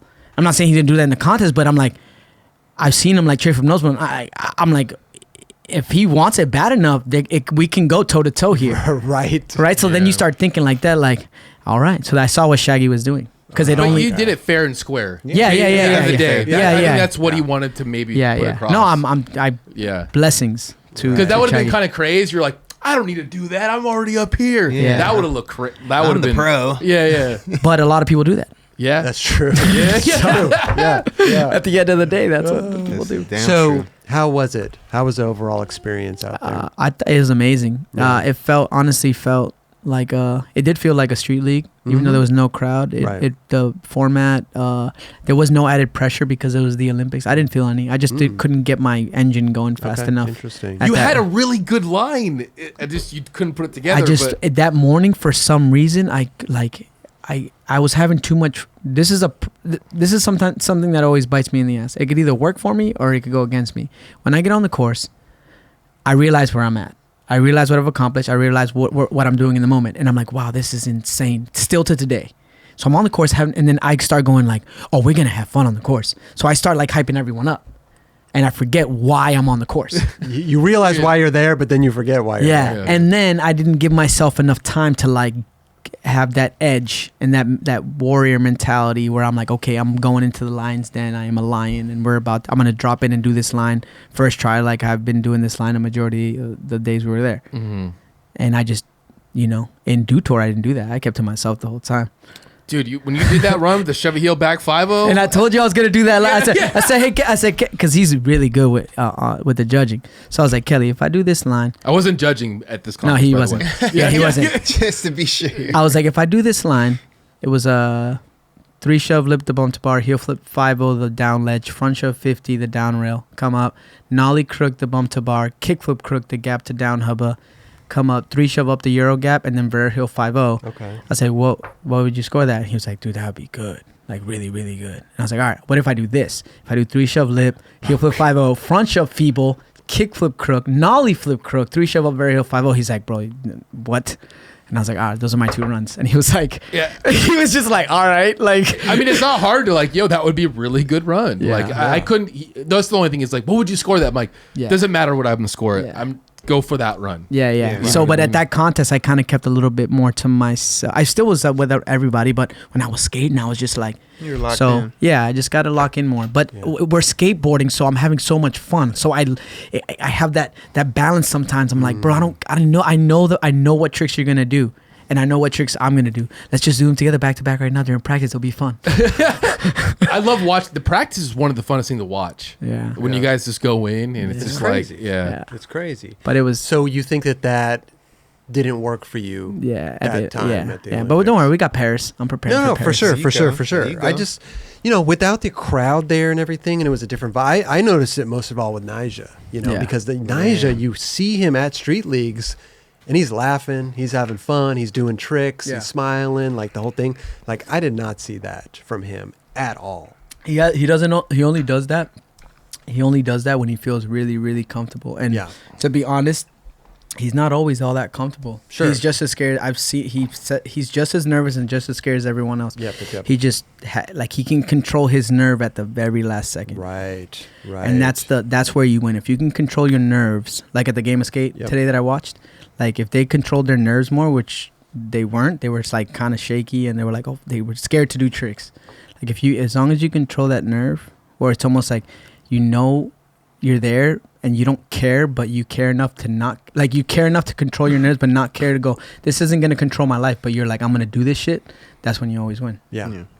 And I wasn't singling Nyjah out. I noticed it with a lot of people. Right. A lot of people. I noticed the vibe was different. Yeah. there. It was, I think it was just the whole Olympic pitch, but Yeah. at the end of the day, like, it was fun. Yeah, I mean, I'm sure. yeah, Listen. it But was you're like on a definitely- different, like, how was it like interact? Did you talk with like the people of Puerto Rico a lot, like the federations and stuff like that? My experience was cool. I got so I flew to PR to do all the photo shoots before we left, and I go to San Juan and we go to the committee to the building, and I just walk in. I'm like, "What's up, everybody?" And just make everybody dance and laugh and all this stuff. And I got to connect with all the the partners of the committee. I got to hang out with all the team managers, and then I got to what I loved of it is that I got to connect with all the athletes from the different sports from my country.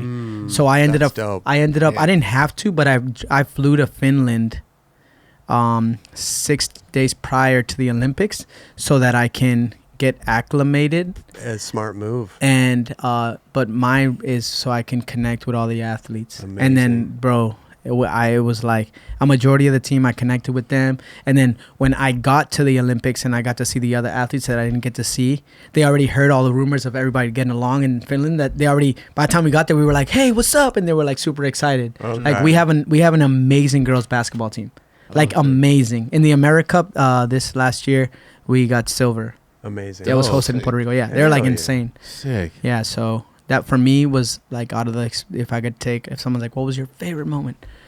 It was bonding with the team, just knowing like that, That's crazy. I was at the end of it was like I got to go out one day finally because we were there for so long, and I was sitting next to some couple, and it was a dude. He's from Puerto Rico, and I think he was a boxer or like some sort of. But he's like, "I know Manny. I met Manny before." Damn, I can't remember. Was he his name. little? No, he's a big ass dude, or maybe he was on some. I don't know. The story sucks right now, but like I just met What a did he look dude like? randomly that knew Manny. He like knew you because he was on Puerto Rico or something. Oh, that's lit. Yeah. My thing was because a lot of the teams the teams don't really cross merge. They're just like I represent for baseball. I represent. Right. So my thing is like, as a unit, let's all come together. And I think that we accomplished it very well. The committee was really happy with how everybody was, That's and rad. it was cool. I think that was one big takeaway from that was like how the skaters acted with each other. Yeah. The camaraderie. You know what's crazy too is skateboarding was the only right, I have to say this. Skateboarding was the only sport at the Olympics that at the kitchen where everybody hung out, at the hall where everybody got food, cafeteria. I don't know why I just spaced that. Cafeteria, I guess school, right? It's been a long time since school. At the cafeteria, we like, so you see all the countries and they all have the uniforms on. So it's like, oh, Colombia, oh, this team. And skateboarding was like whoever we saw, we would just all sit together. Yeah. It was the only one that was like that. That's fucking amazing. It's a group crazy. together. Yeah, it's so Yeah. sick. Yeah. That's super dope. Yeah. All the countries right there. Boom. Yeah. And then you see, that's how we are. yeah, no, that's what I'm Yeah, saying. that's That was crazy. cool. That and seeing Mark and Paul Gasol in person and realizing that they're all tall. They bumped their head on the That was- popcorn dude, ceiling. Yao Ming was out there and Yao shit like Ming. that. I saw Yao everyone. Ming's would go through the popcorn Yeah. ceiling. I just recently, I like to watch a lot of motivational things on athletes, and I just finished watching Naomi Osaka's docuseries on Netflix. I walked downstairs and I walked right by her, and I was just like, bro, I just saw you for the last Wow. 3 hours. And that was rad. She was Special sick. moments, bro. Hey, man, you get to experience a lot of things, bro. You've done a lot in your career, man, and you're still Yeah. going. We're talking, I mean, Yeah. we're sitting here talking about 46, 47 years old. We're going to you're going to be Yeah. nollie flipping 5-0 and down rails. I love that. That's the goal. I love it Yeah. when Paul calls him 8:30 tomorrow morning. Let's get it. Like Yeah. you guys are going to go skate in the park tomorrow? Yeah, Okay. 8:30. Yeah. Look Wow. at that. I know. That's a nice little And call time. Manny's like, I'll be there at 7:30 if you need me, dog. Yeah. Yeah. But, Shit, I'm gonna have to pull up. okay. Hey, real Okay. quick on the Olympics thing, I saw like a little statistic thing, and Yeah. it was like the second highest viewed. Skateboarding was the second go. highest There you viewed go. thing at the Good. Olympics. They just need some decent announcers, bro. Bro, decent announcers, damn and true. then whoever's editing the program, just leave it on skateboarding. Yeah. Yeah. Don't go to You're like switching back. Yeah. Listen, Chris it's can- beating a Chris. dead horse. Yeah. Man. I've talked about it's just listen. I know people are thinking, oh, he wants to go to Atlanta. I don't care who goes. Right? Yeah. We just need our representation down Right. there. We have so many fucking talented the best way people possible. in this industry. Utilize us. facts. That's it. Facts Straight for real, up. straight up, like that. I hope you don't mind me asking what. You can ask me whatever. I'm an open book. I'm not scared to. And some people don't like the answers. I don't care. Well, listen, I don't know if you. I just want to know what happened to the tooth. Oh, the tooth. Yeah, the tooth. What tooth? Oh, you're missing tooth. The tooth is not there. What do you mean it's there? Is there? What? Is it not? No, it fell out. Oh, It just never grew there. Oh, put it in your pocket? I never had That's it. how No, it is. currently my tooth, where it's at now, currently Where the is tooth the tooth? itself, it's in a medallion shaped as a tooth with a diamond on it, wrapped around Christiana's neck. She's wearing your Yeah, tooth. she's wearing my necklace. Yeah. How did you? Wait. Let's rewind a little bit. Let's rewind. Which is the only person I've ever let actually wear. Oh, it. so you had it already? Yeah, it was Right. mine. I've had it forever since Okay. it broke. What? How did the? What happened to the tooth though? And why didn't you kept it? Yeah. This must mean it's like a special symbolic. story. It's symbolic. this I knocked my tooth out twice. Okay. Same one. No, they're both this one's fake. I had to get this one fixed because there's no way I'm gonna have two missing front teeth. There's no way. One is fine. But there's no way. Okay. Yeah, the first time, Dam Am, Costa Mesa, 2010. Oh, I have it right here. 2010. Right here, 2010. Okay. Damn. Damn, am. Yeah, I think 2010, 2012, 2010, around that time. Anyway, Okay. I was doing on an A-frame. I was doing 3-shove nose blunt during practice for the contest. Right, well, 3-shove nose blunt. Here we go. 3-shove nose blunt. Yeah, imposter nose blunt. Imposter Yeah. nose blunt. Boom, Gotcha. doing it, boom, and then I remember at that time the iPhones didn't have the delete folder, so Felix filmed one on his phone. I think Okay. it was like the second series, like second generation, and then somehow I don't know how. He's like, hey, can you do it again? I deleted it by accident. Maybe he was trying to save it or swipe or something. Click delete. It delete. Okay. So I'm like, psh. So when you delete it, it's like gone. yeah, You didn't have to yeah, save, yeah, delete, yeah, right? Where yeah. you You could could go find that recover. after you You did- can Yeah. recover your shit. Yeah. Yeah. So I was like, oh, psh, easy. I've already, at that point, I honestly did like 6 or 7. So I'm like, yeah, I can do another one. Bail a couple. The next try, 3-shove. I didn't like the way I like overshot the imposter. And I put my foot on just on the A-frame to jump off. Uh-huh. And like when it happens a lot with people skate ledges. Oh, not a lot, but it's happened. Where your toe catches the ledge. Or Yeah. like the, right? So a little So- bit, little hit. Yeah, so my foot got stuck on the rail, but I was already jumping. So the trajectory of me getting stuck, I was like Oh no. jumped and my foot got stuck and then my arm flailed back. But I was falling forward and my arms were stuck like this. So I went, wait, how can I do this? Yeah. I went like this, face first to the cement. You face planted in the Straight side with my arms like this. with your arm, Superman. Yeah. Or like a cannon, like you Yeah, got shot out of I a went like this. Would you? Okay. Yeah. You salt bait it and then Boom. Yeah. And then when that happened, right when it happened, I saw like slow motion, right? I was like boom, and I just saw my tooth fly. And I was like, kept my eye on it. And I'm gotta like, find this I gotta thing. find you. Yeah. And then I fell back to the ground after my face bounced. And then when I got up, I was trickling blood. I'd cut my lip open. But then I took my tongue and I ran it over my teeth. But my tongue was like kind of numb. And I just felt was jagged edges. And I'm like, I just shattered all my teeth. That's what I thought. Both. Okay. No, I thought I shattered Yeah. all of my teeth. Because the way I felt was bad. Okay. Yeah. Then I was like, kind of like, whoa. And I'm like, I got to get my tooth. I grab the tooth. I sit down on the curb. And I'm like, whoa. And I'm like kind of dizzy for a sec. And then I'm like still trickling blood. And I'm like, fuck. And I had like a tiny bit of a headache. And I was like, man, fuck. Just I put the tooth in my pocket and I kept trying it. Did you get another one for Felix? No. Oh, I tried like 4 and then I was just like, my head was Wait, spinning. and you're bleeding all crazy? Yeah. In the tooth. I'm a Dude, savage. people were like, Bro, I'm a yo, savage. I don't give a fuck. Did you Yeah, probably man, Did you like put it in your little bro, change? straight Did up. you put it in a little change pocket, or No, did you I just put it in my pocket and Okay. then I was so dumb. I was like, Felix, my tooth, like, you think I can super glue it back? Oh shit! And he's like, no, I don't know if you could do that. I don't know if you could do that. That was the first time you knocked out your tooth. Well, yeah, because it was just it was like What was that half? It was half, right? So you had to get it extracted. Yeah, Yeah, and then wow. so boom, months go by.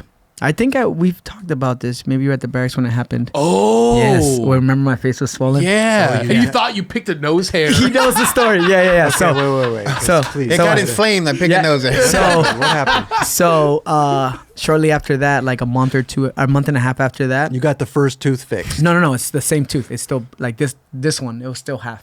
Oh, okay. Right, Oh, but- I got you. Okay. But okay. where it broke was right at the cavity of the nerve, so that it was still tooth, but it was so new that I was like always like fidgeting with it. Okay. And then one day I was like going like this, and I popped the little layer of tooth that was covering the nerve from like coming down. Oh, So then I no. popped it like this way. Yeah. So then I'm like, whoa, this is crazy. And I tried to pull it, it wouldn't come out. And I'm like, whoa, this is insane. It's like a game.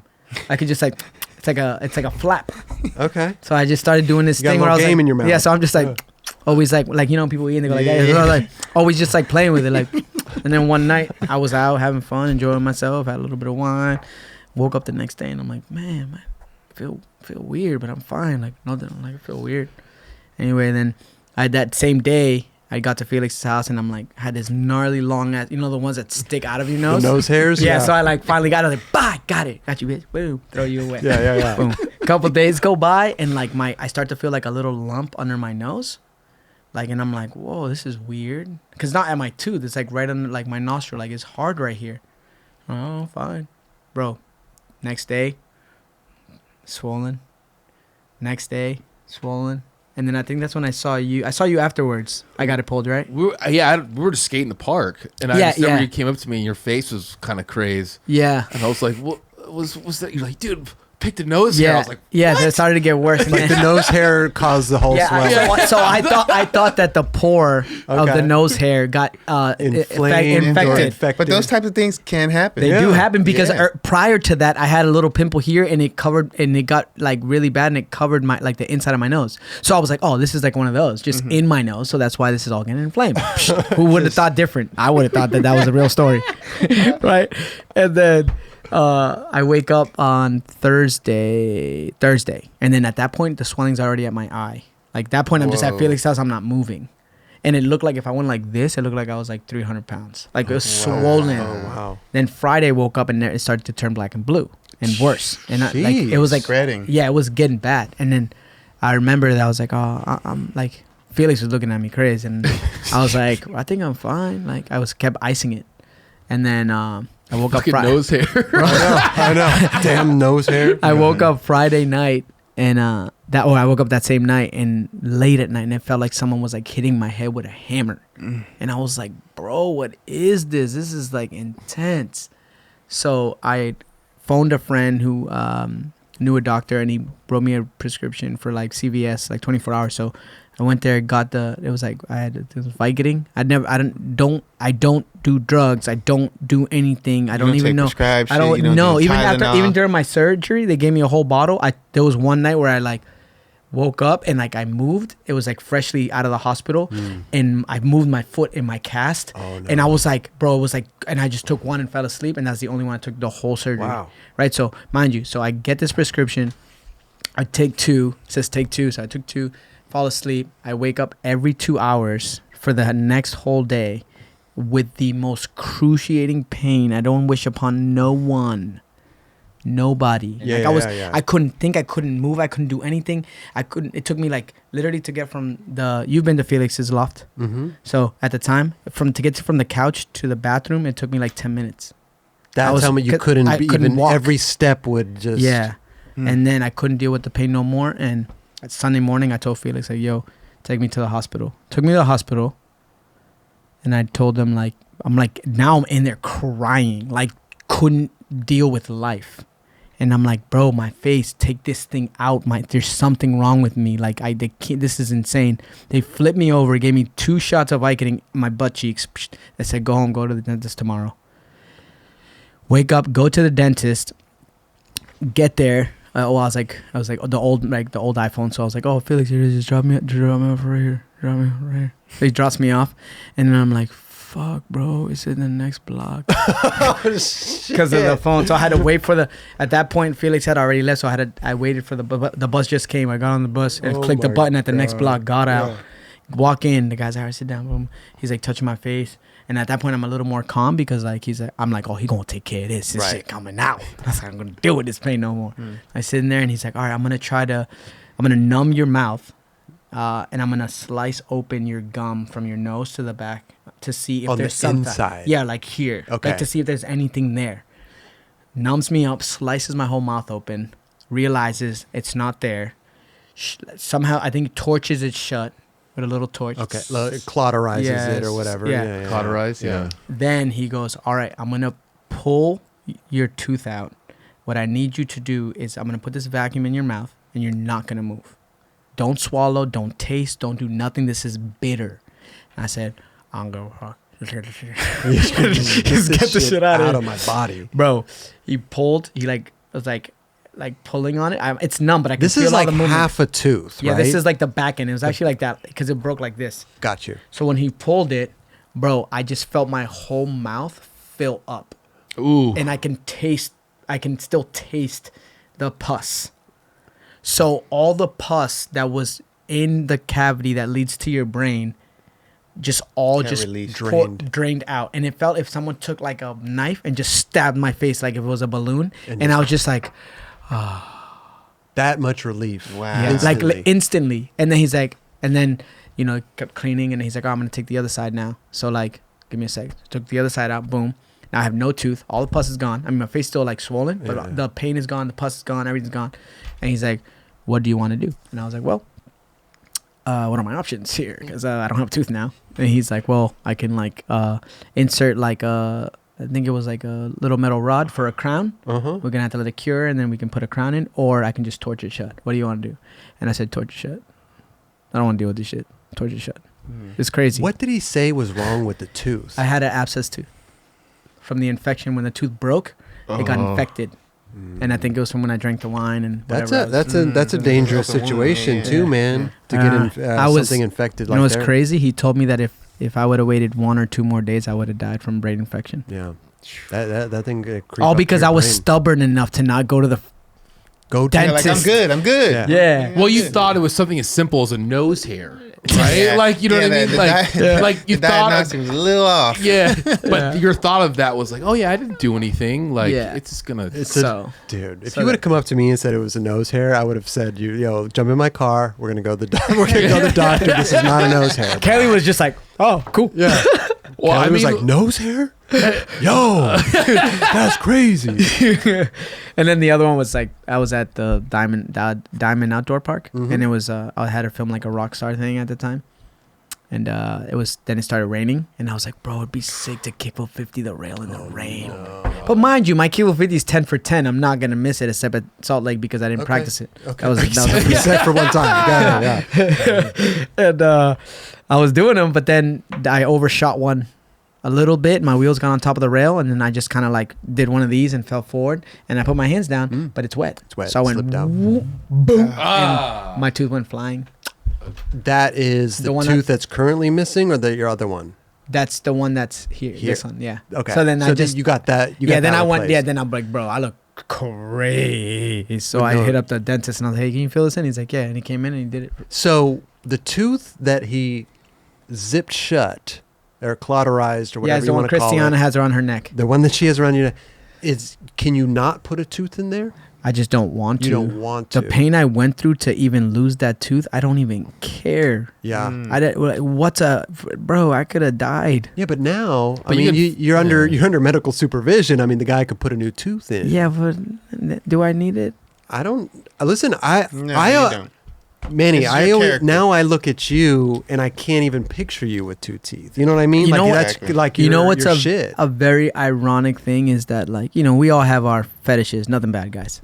But like I admire people with really nice, perfect smiles. Or like if they're not Okay. perfect, there's something about. I have like a smile fetish. Yeah. So ironic, and I love my. You know, when people ask you like, what do you love about you and what do you hate about you? And I go, I love my smile. I hate my feet. okay. Right? Okay. And ironically, I lose my tooth. Better than my toes, but I lose my tooth.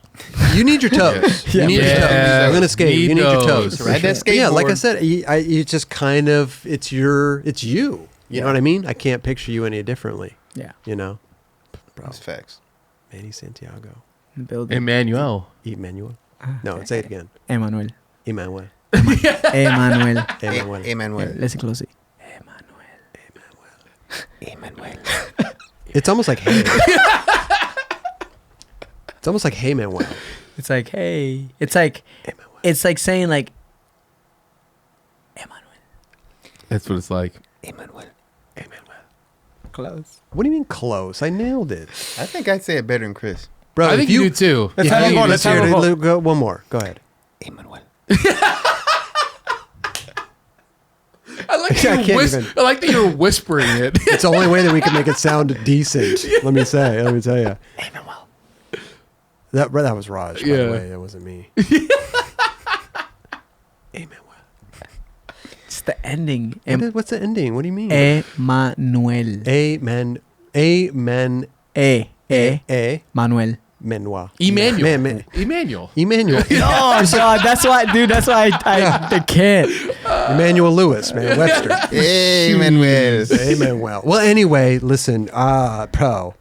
You need to take that? No, it's P-Rod Duarte. again? It's Duarte? Duarte. Oh, you could put that on hold. Yeah, I'll call him back. That's my boy. I'm just kidding. Hey, congratulations, Duarte just got married. Yeah, Oh, yeah, congrats, that's bro. That's right. Definitely. Dude, Congrats, Duarte's bro. the fucking man. He is, dude. He's He great. is the man. Good dude. Yeah. He's great. Him and Emrod are the dopest, bro. Yeah. Him and Matt Rodriguez, man. Yeah. A lot of love for those two. Bro, a lot of love for you, man. Yeah. A lot of love for all y'all. Man, amen. Well. You're killing me. No, man. We Now love, kids are bro, gonna send me Manny, like DMs just going, Emmanuel. You know you're gonna get them for sure. No doubt. Change your Instagram name to Amen. Bro, happy. Emmanuel Santiago. Just for a little bit. Just for a little bit. No, capital is whisper, Emmanuel Santiago. Yeah, But see, exactly. if you had an R in there, I would nail it. You know, So if I was Ronaldo, Ronaldo. Oh, dude, you start good, then you end it. Fucking What the fuck are you That talking was- about, No, do man? it again. do it again. Here's over what Do it are you laughing at, man? Did you hear what you said? You ended it white as fuck. Oh, that's how I do shit. You know what I'm saying? oh my god, Yeah. That's so good. Ronaldo. ooh, That That was That was better. better. First That was one, better. someone. Ronaldo. Yeah. Yeah, that's Ronaldo. that We need a was good one. soundbite. The first one. Ronaldo. First one, we need a soundbite. Ronaldo. Okay, listen, Manny. Oh, you're the man. Thank you so much. Oh, can we give you some nightclub shit to take home? Of course, are you kidding? Bro, we don't have too much here, but we do have Yeah. some mugs You can give and me some whatever, stickers. whatever you want. You know, at the next Olympics, throw a 9 Club sticker on there. We get Whatever you want. I'll $20 just get the tattoo or something. $20 photo incentive. What if I get a tattoo with Bro, the if you get a 9 Club Right. tattoo, maybe have we seen one, Raj? I think we've seen one, maybe. I think there's only one. out Does it there. have? It says 9 Club. Cause 9 Club. I think Wait, it's who 9 has Club. that? Do I have to pull my? I think Do I have to pull my Oh, there pants was a down? fan. I forgot. It was a fan. Do I have yeah. to pull my pants down? I have one. You have one? Yeah. Where is it though? Is it between your? No, it's not between my legs. But I had to pull my pants down. 9 Club? What do you mean? You don't got no 9 Club. Bro, Manny Santiago is gonna get naked in here. Emmanuel. I got the original. Where is it? Oh, you got the 9. Oh, Yeah, that's different though. That's the number 9. Yeah. We're NINE. They're Just saying, anti-number 9. That's Listen. funny, bro. That's amazing. Bro, the funniest shit is like when I'm at the street league or whatever, and they're like 9 Club this, 9 Club that. I'm just like, I can't get over it. You know, thank you, can't. Kelly. So good. You know what I'm saying? Though? I Yeah. mean, listen. Shout out Felix, because Felix coined the phrase The 9 Club. the 9 Club. Yeah. Right. Yeah. So, No, but you know that serves a dual purpose. well, listen. Because now you're doing 9 clubs at Street League, which people get 9 clubs. Yeah. So it serves dual purpose. I So that know, tattoo no also doubt. represents you guys. I appreciate that, man. I actually have fun doing that stuff. It's funny. fun. Our last episode was sick. The one that we were at on the chorus When and now you were half naked. yeah, and then I just felt bad and want to make you feel not sexy. Dude, this man was half naked out there, bro. He wanted to Hey, put I'm his shirt on tropical. for the interview. I said, no, you're not putting no shirt that on. off. We're doing it Keep like it this. I come from a tropical island. I work hard for my body and my tan. I showed off. That's natural. Hey, but listen, you're gonna do much success with the rest of the street leagues. Thank you. All the contests that you want to do. You said before, I think either during the show or before the show, you said you want to be hyper focused Yes. on that right now, Yeah, which that's I my totally main- respect. That's my main focus right now. You kill it at those, you know. Yeah. Definitely, You need to, man, those Feral Heels, man. You got those. Yeah, sometimes you really put it down, and I think people get really like proud and excited for it. Like just Yeah, to yeah. see you do it. You know? Yeah. Sometimes it doesn't work out, but like Yeah. when you're on, Yeah. No, I know. Yeah. I know. it's hard to stop you when you're on, I bro. know. Yeah. So it's super just fun so- to watch. Yeah, it was cool. I got a really loud cheer. It's all like probably the loudest. I mean, that line Which was one? completely What fucking trick? insane. I just did because I had no more tries and I didn't like the rail that much, and I ended up doing Very Hill 50 on that Oh, yeah. weird ass rail. Oh yeah. And the crowd went nuts. I also jumped over like the barrier and made antics. You know, That was great. it's for That was it's for them. They come in to watch us. Well, We put on a show. So That's what I said when I was like commentating this stuff. I'm like, yo, no, we wouldn't be here without you guys. Mhm. It's a fans. It's a skateboarding community. They really Facts. came out though. They did. Yeah. They did. That was a great crowd out there, man. Shout out Utah. They Yeah. were, they were, Yeah, that holding, was they were fucking- holding it down, man. Yeah, They were Lake holding it Havasu. down. Is this gonna be out before Lake Havasu? No, this Yeah. will be out this next Monday. So they better come up for Lake Havasu. There you go. There you Oh, go. the Utahians? Yeah. Yeah. Me too. Drive up to Lake. Not Lake far. Havasu. No, no, just Not everyone. far. Yeah. Oh, everyone. Everyone. Oh, it's gonna be free too. yeah, that's what I'm saying. Yeah. So free SLS Lake Havasu. Boom, Do you think there'll be as many Brazilians as there was in Utah? bro. That was. I think amazing. so because now Leticia is big in Lake Havasu. Oh, yeah, she has her own. Bro, She's she got a legit. crib, she got the boat, She she has got a the sh- lifestyle. she has a She's Ski-Doo. doing it, bro. She got a Ski-Doo. Yeah, shout out to Sea-Doo. yeah, Ski-Doo. Sea-Doo. Ski-Doo? It's Sea-Doo. Sea-Doo. Yeah. I should get that right. Yeah. Yeah, I was like, wait, when you said it, I was like, wait. Ski-Doo. Sea-Doo, no. yeah. She got the Sea-Doo deal. She's chilling. That's I'm proud of her. gnarly. There's big news for her coming November. I know. You know about it? I know. She told me. Ooh, watch out, Yeah. Leticia's getting some I'll- stuff coming Bro, out. I love her. She's Yeah. fucking awesome. Yeah, she's a good dude. Bro, man. She's First a of good all- dude. First of all, She's awesome. we all know what you're saying. Bro, you are the man. Thank you so Man, much. my guy, And yes. here Kelly, are happy some.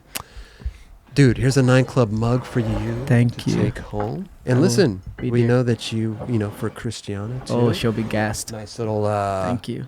One of our fans drew that, Sam Pearson. We call it our burning mug. You know what I'm saying? That's lit. And here is a nice candle for you guys too. Oh my God. Steez's candle, 3-wick, 9 Club candle. I You like know, this for those special nights, especially You know me and what I'm saying? Christiana. Thank There you. you go. We can set the Yeah. mood. yes, sir. I will thank you Yes, guys. sir. Nice. And Some photo incentive. some photo incentive stickers.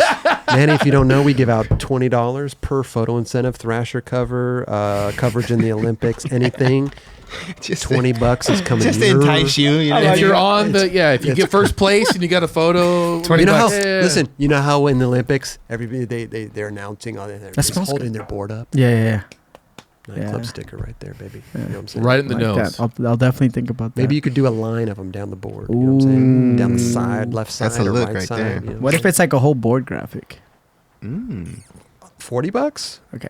I'm just making that up off the top of my head. We have a $20 thing set already. Okay. Well, it's, He has you to know, renegotiate. He has to read Yeah. the contract Yeah, if he yeah, wants to. Yeah. I know what I'm worth. I'm not worth 20. I'm worth 40. Worth 40. I'm worth Going 40. for the 40. I back that. If people I are back getting that. 20, I want 40. You get, You know what I'm saying? Oh, you want to do a to special thing? Yeah. Okay. You know what I mean? Okay. I wanna- No, $40. I got The you. best. We got you, bro. Dude, Manny, Yes. Thank you guys. thank you Fuck so yeah, much Manny, for man. coming out, bro. Awesome, bro. You are the man. I hope you enjoyed the Amen. stories. The Emmanuel. Emmanuel. Emmanuel. Amen. Emmanuel. I almost spit that whole hard.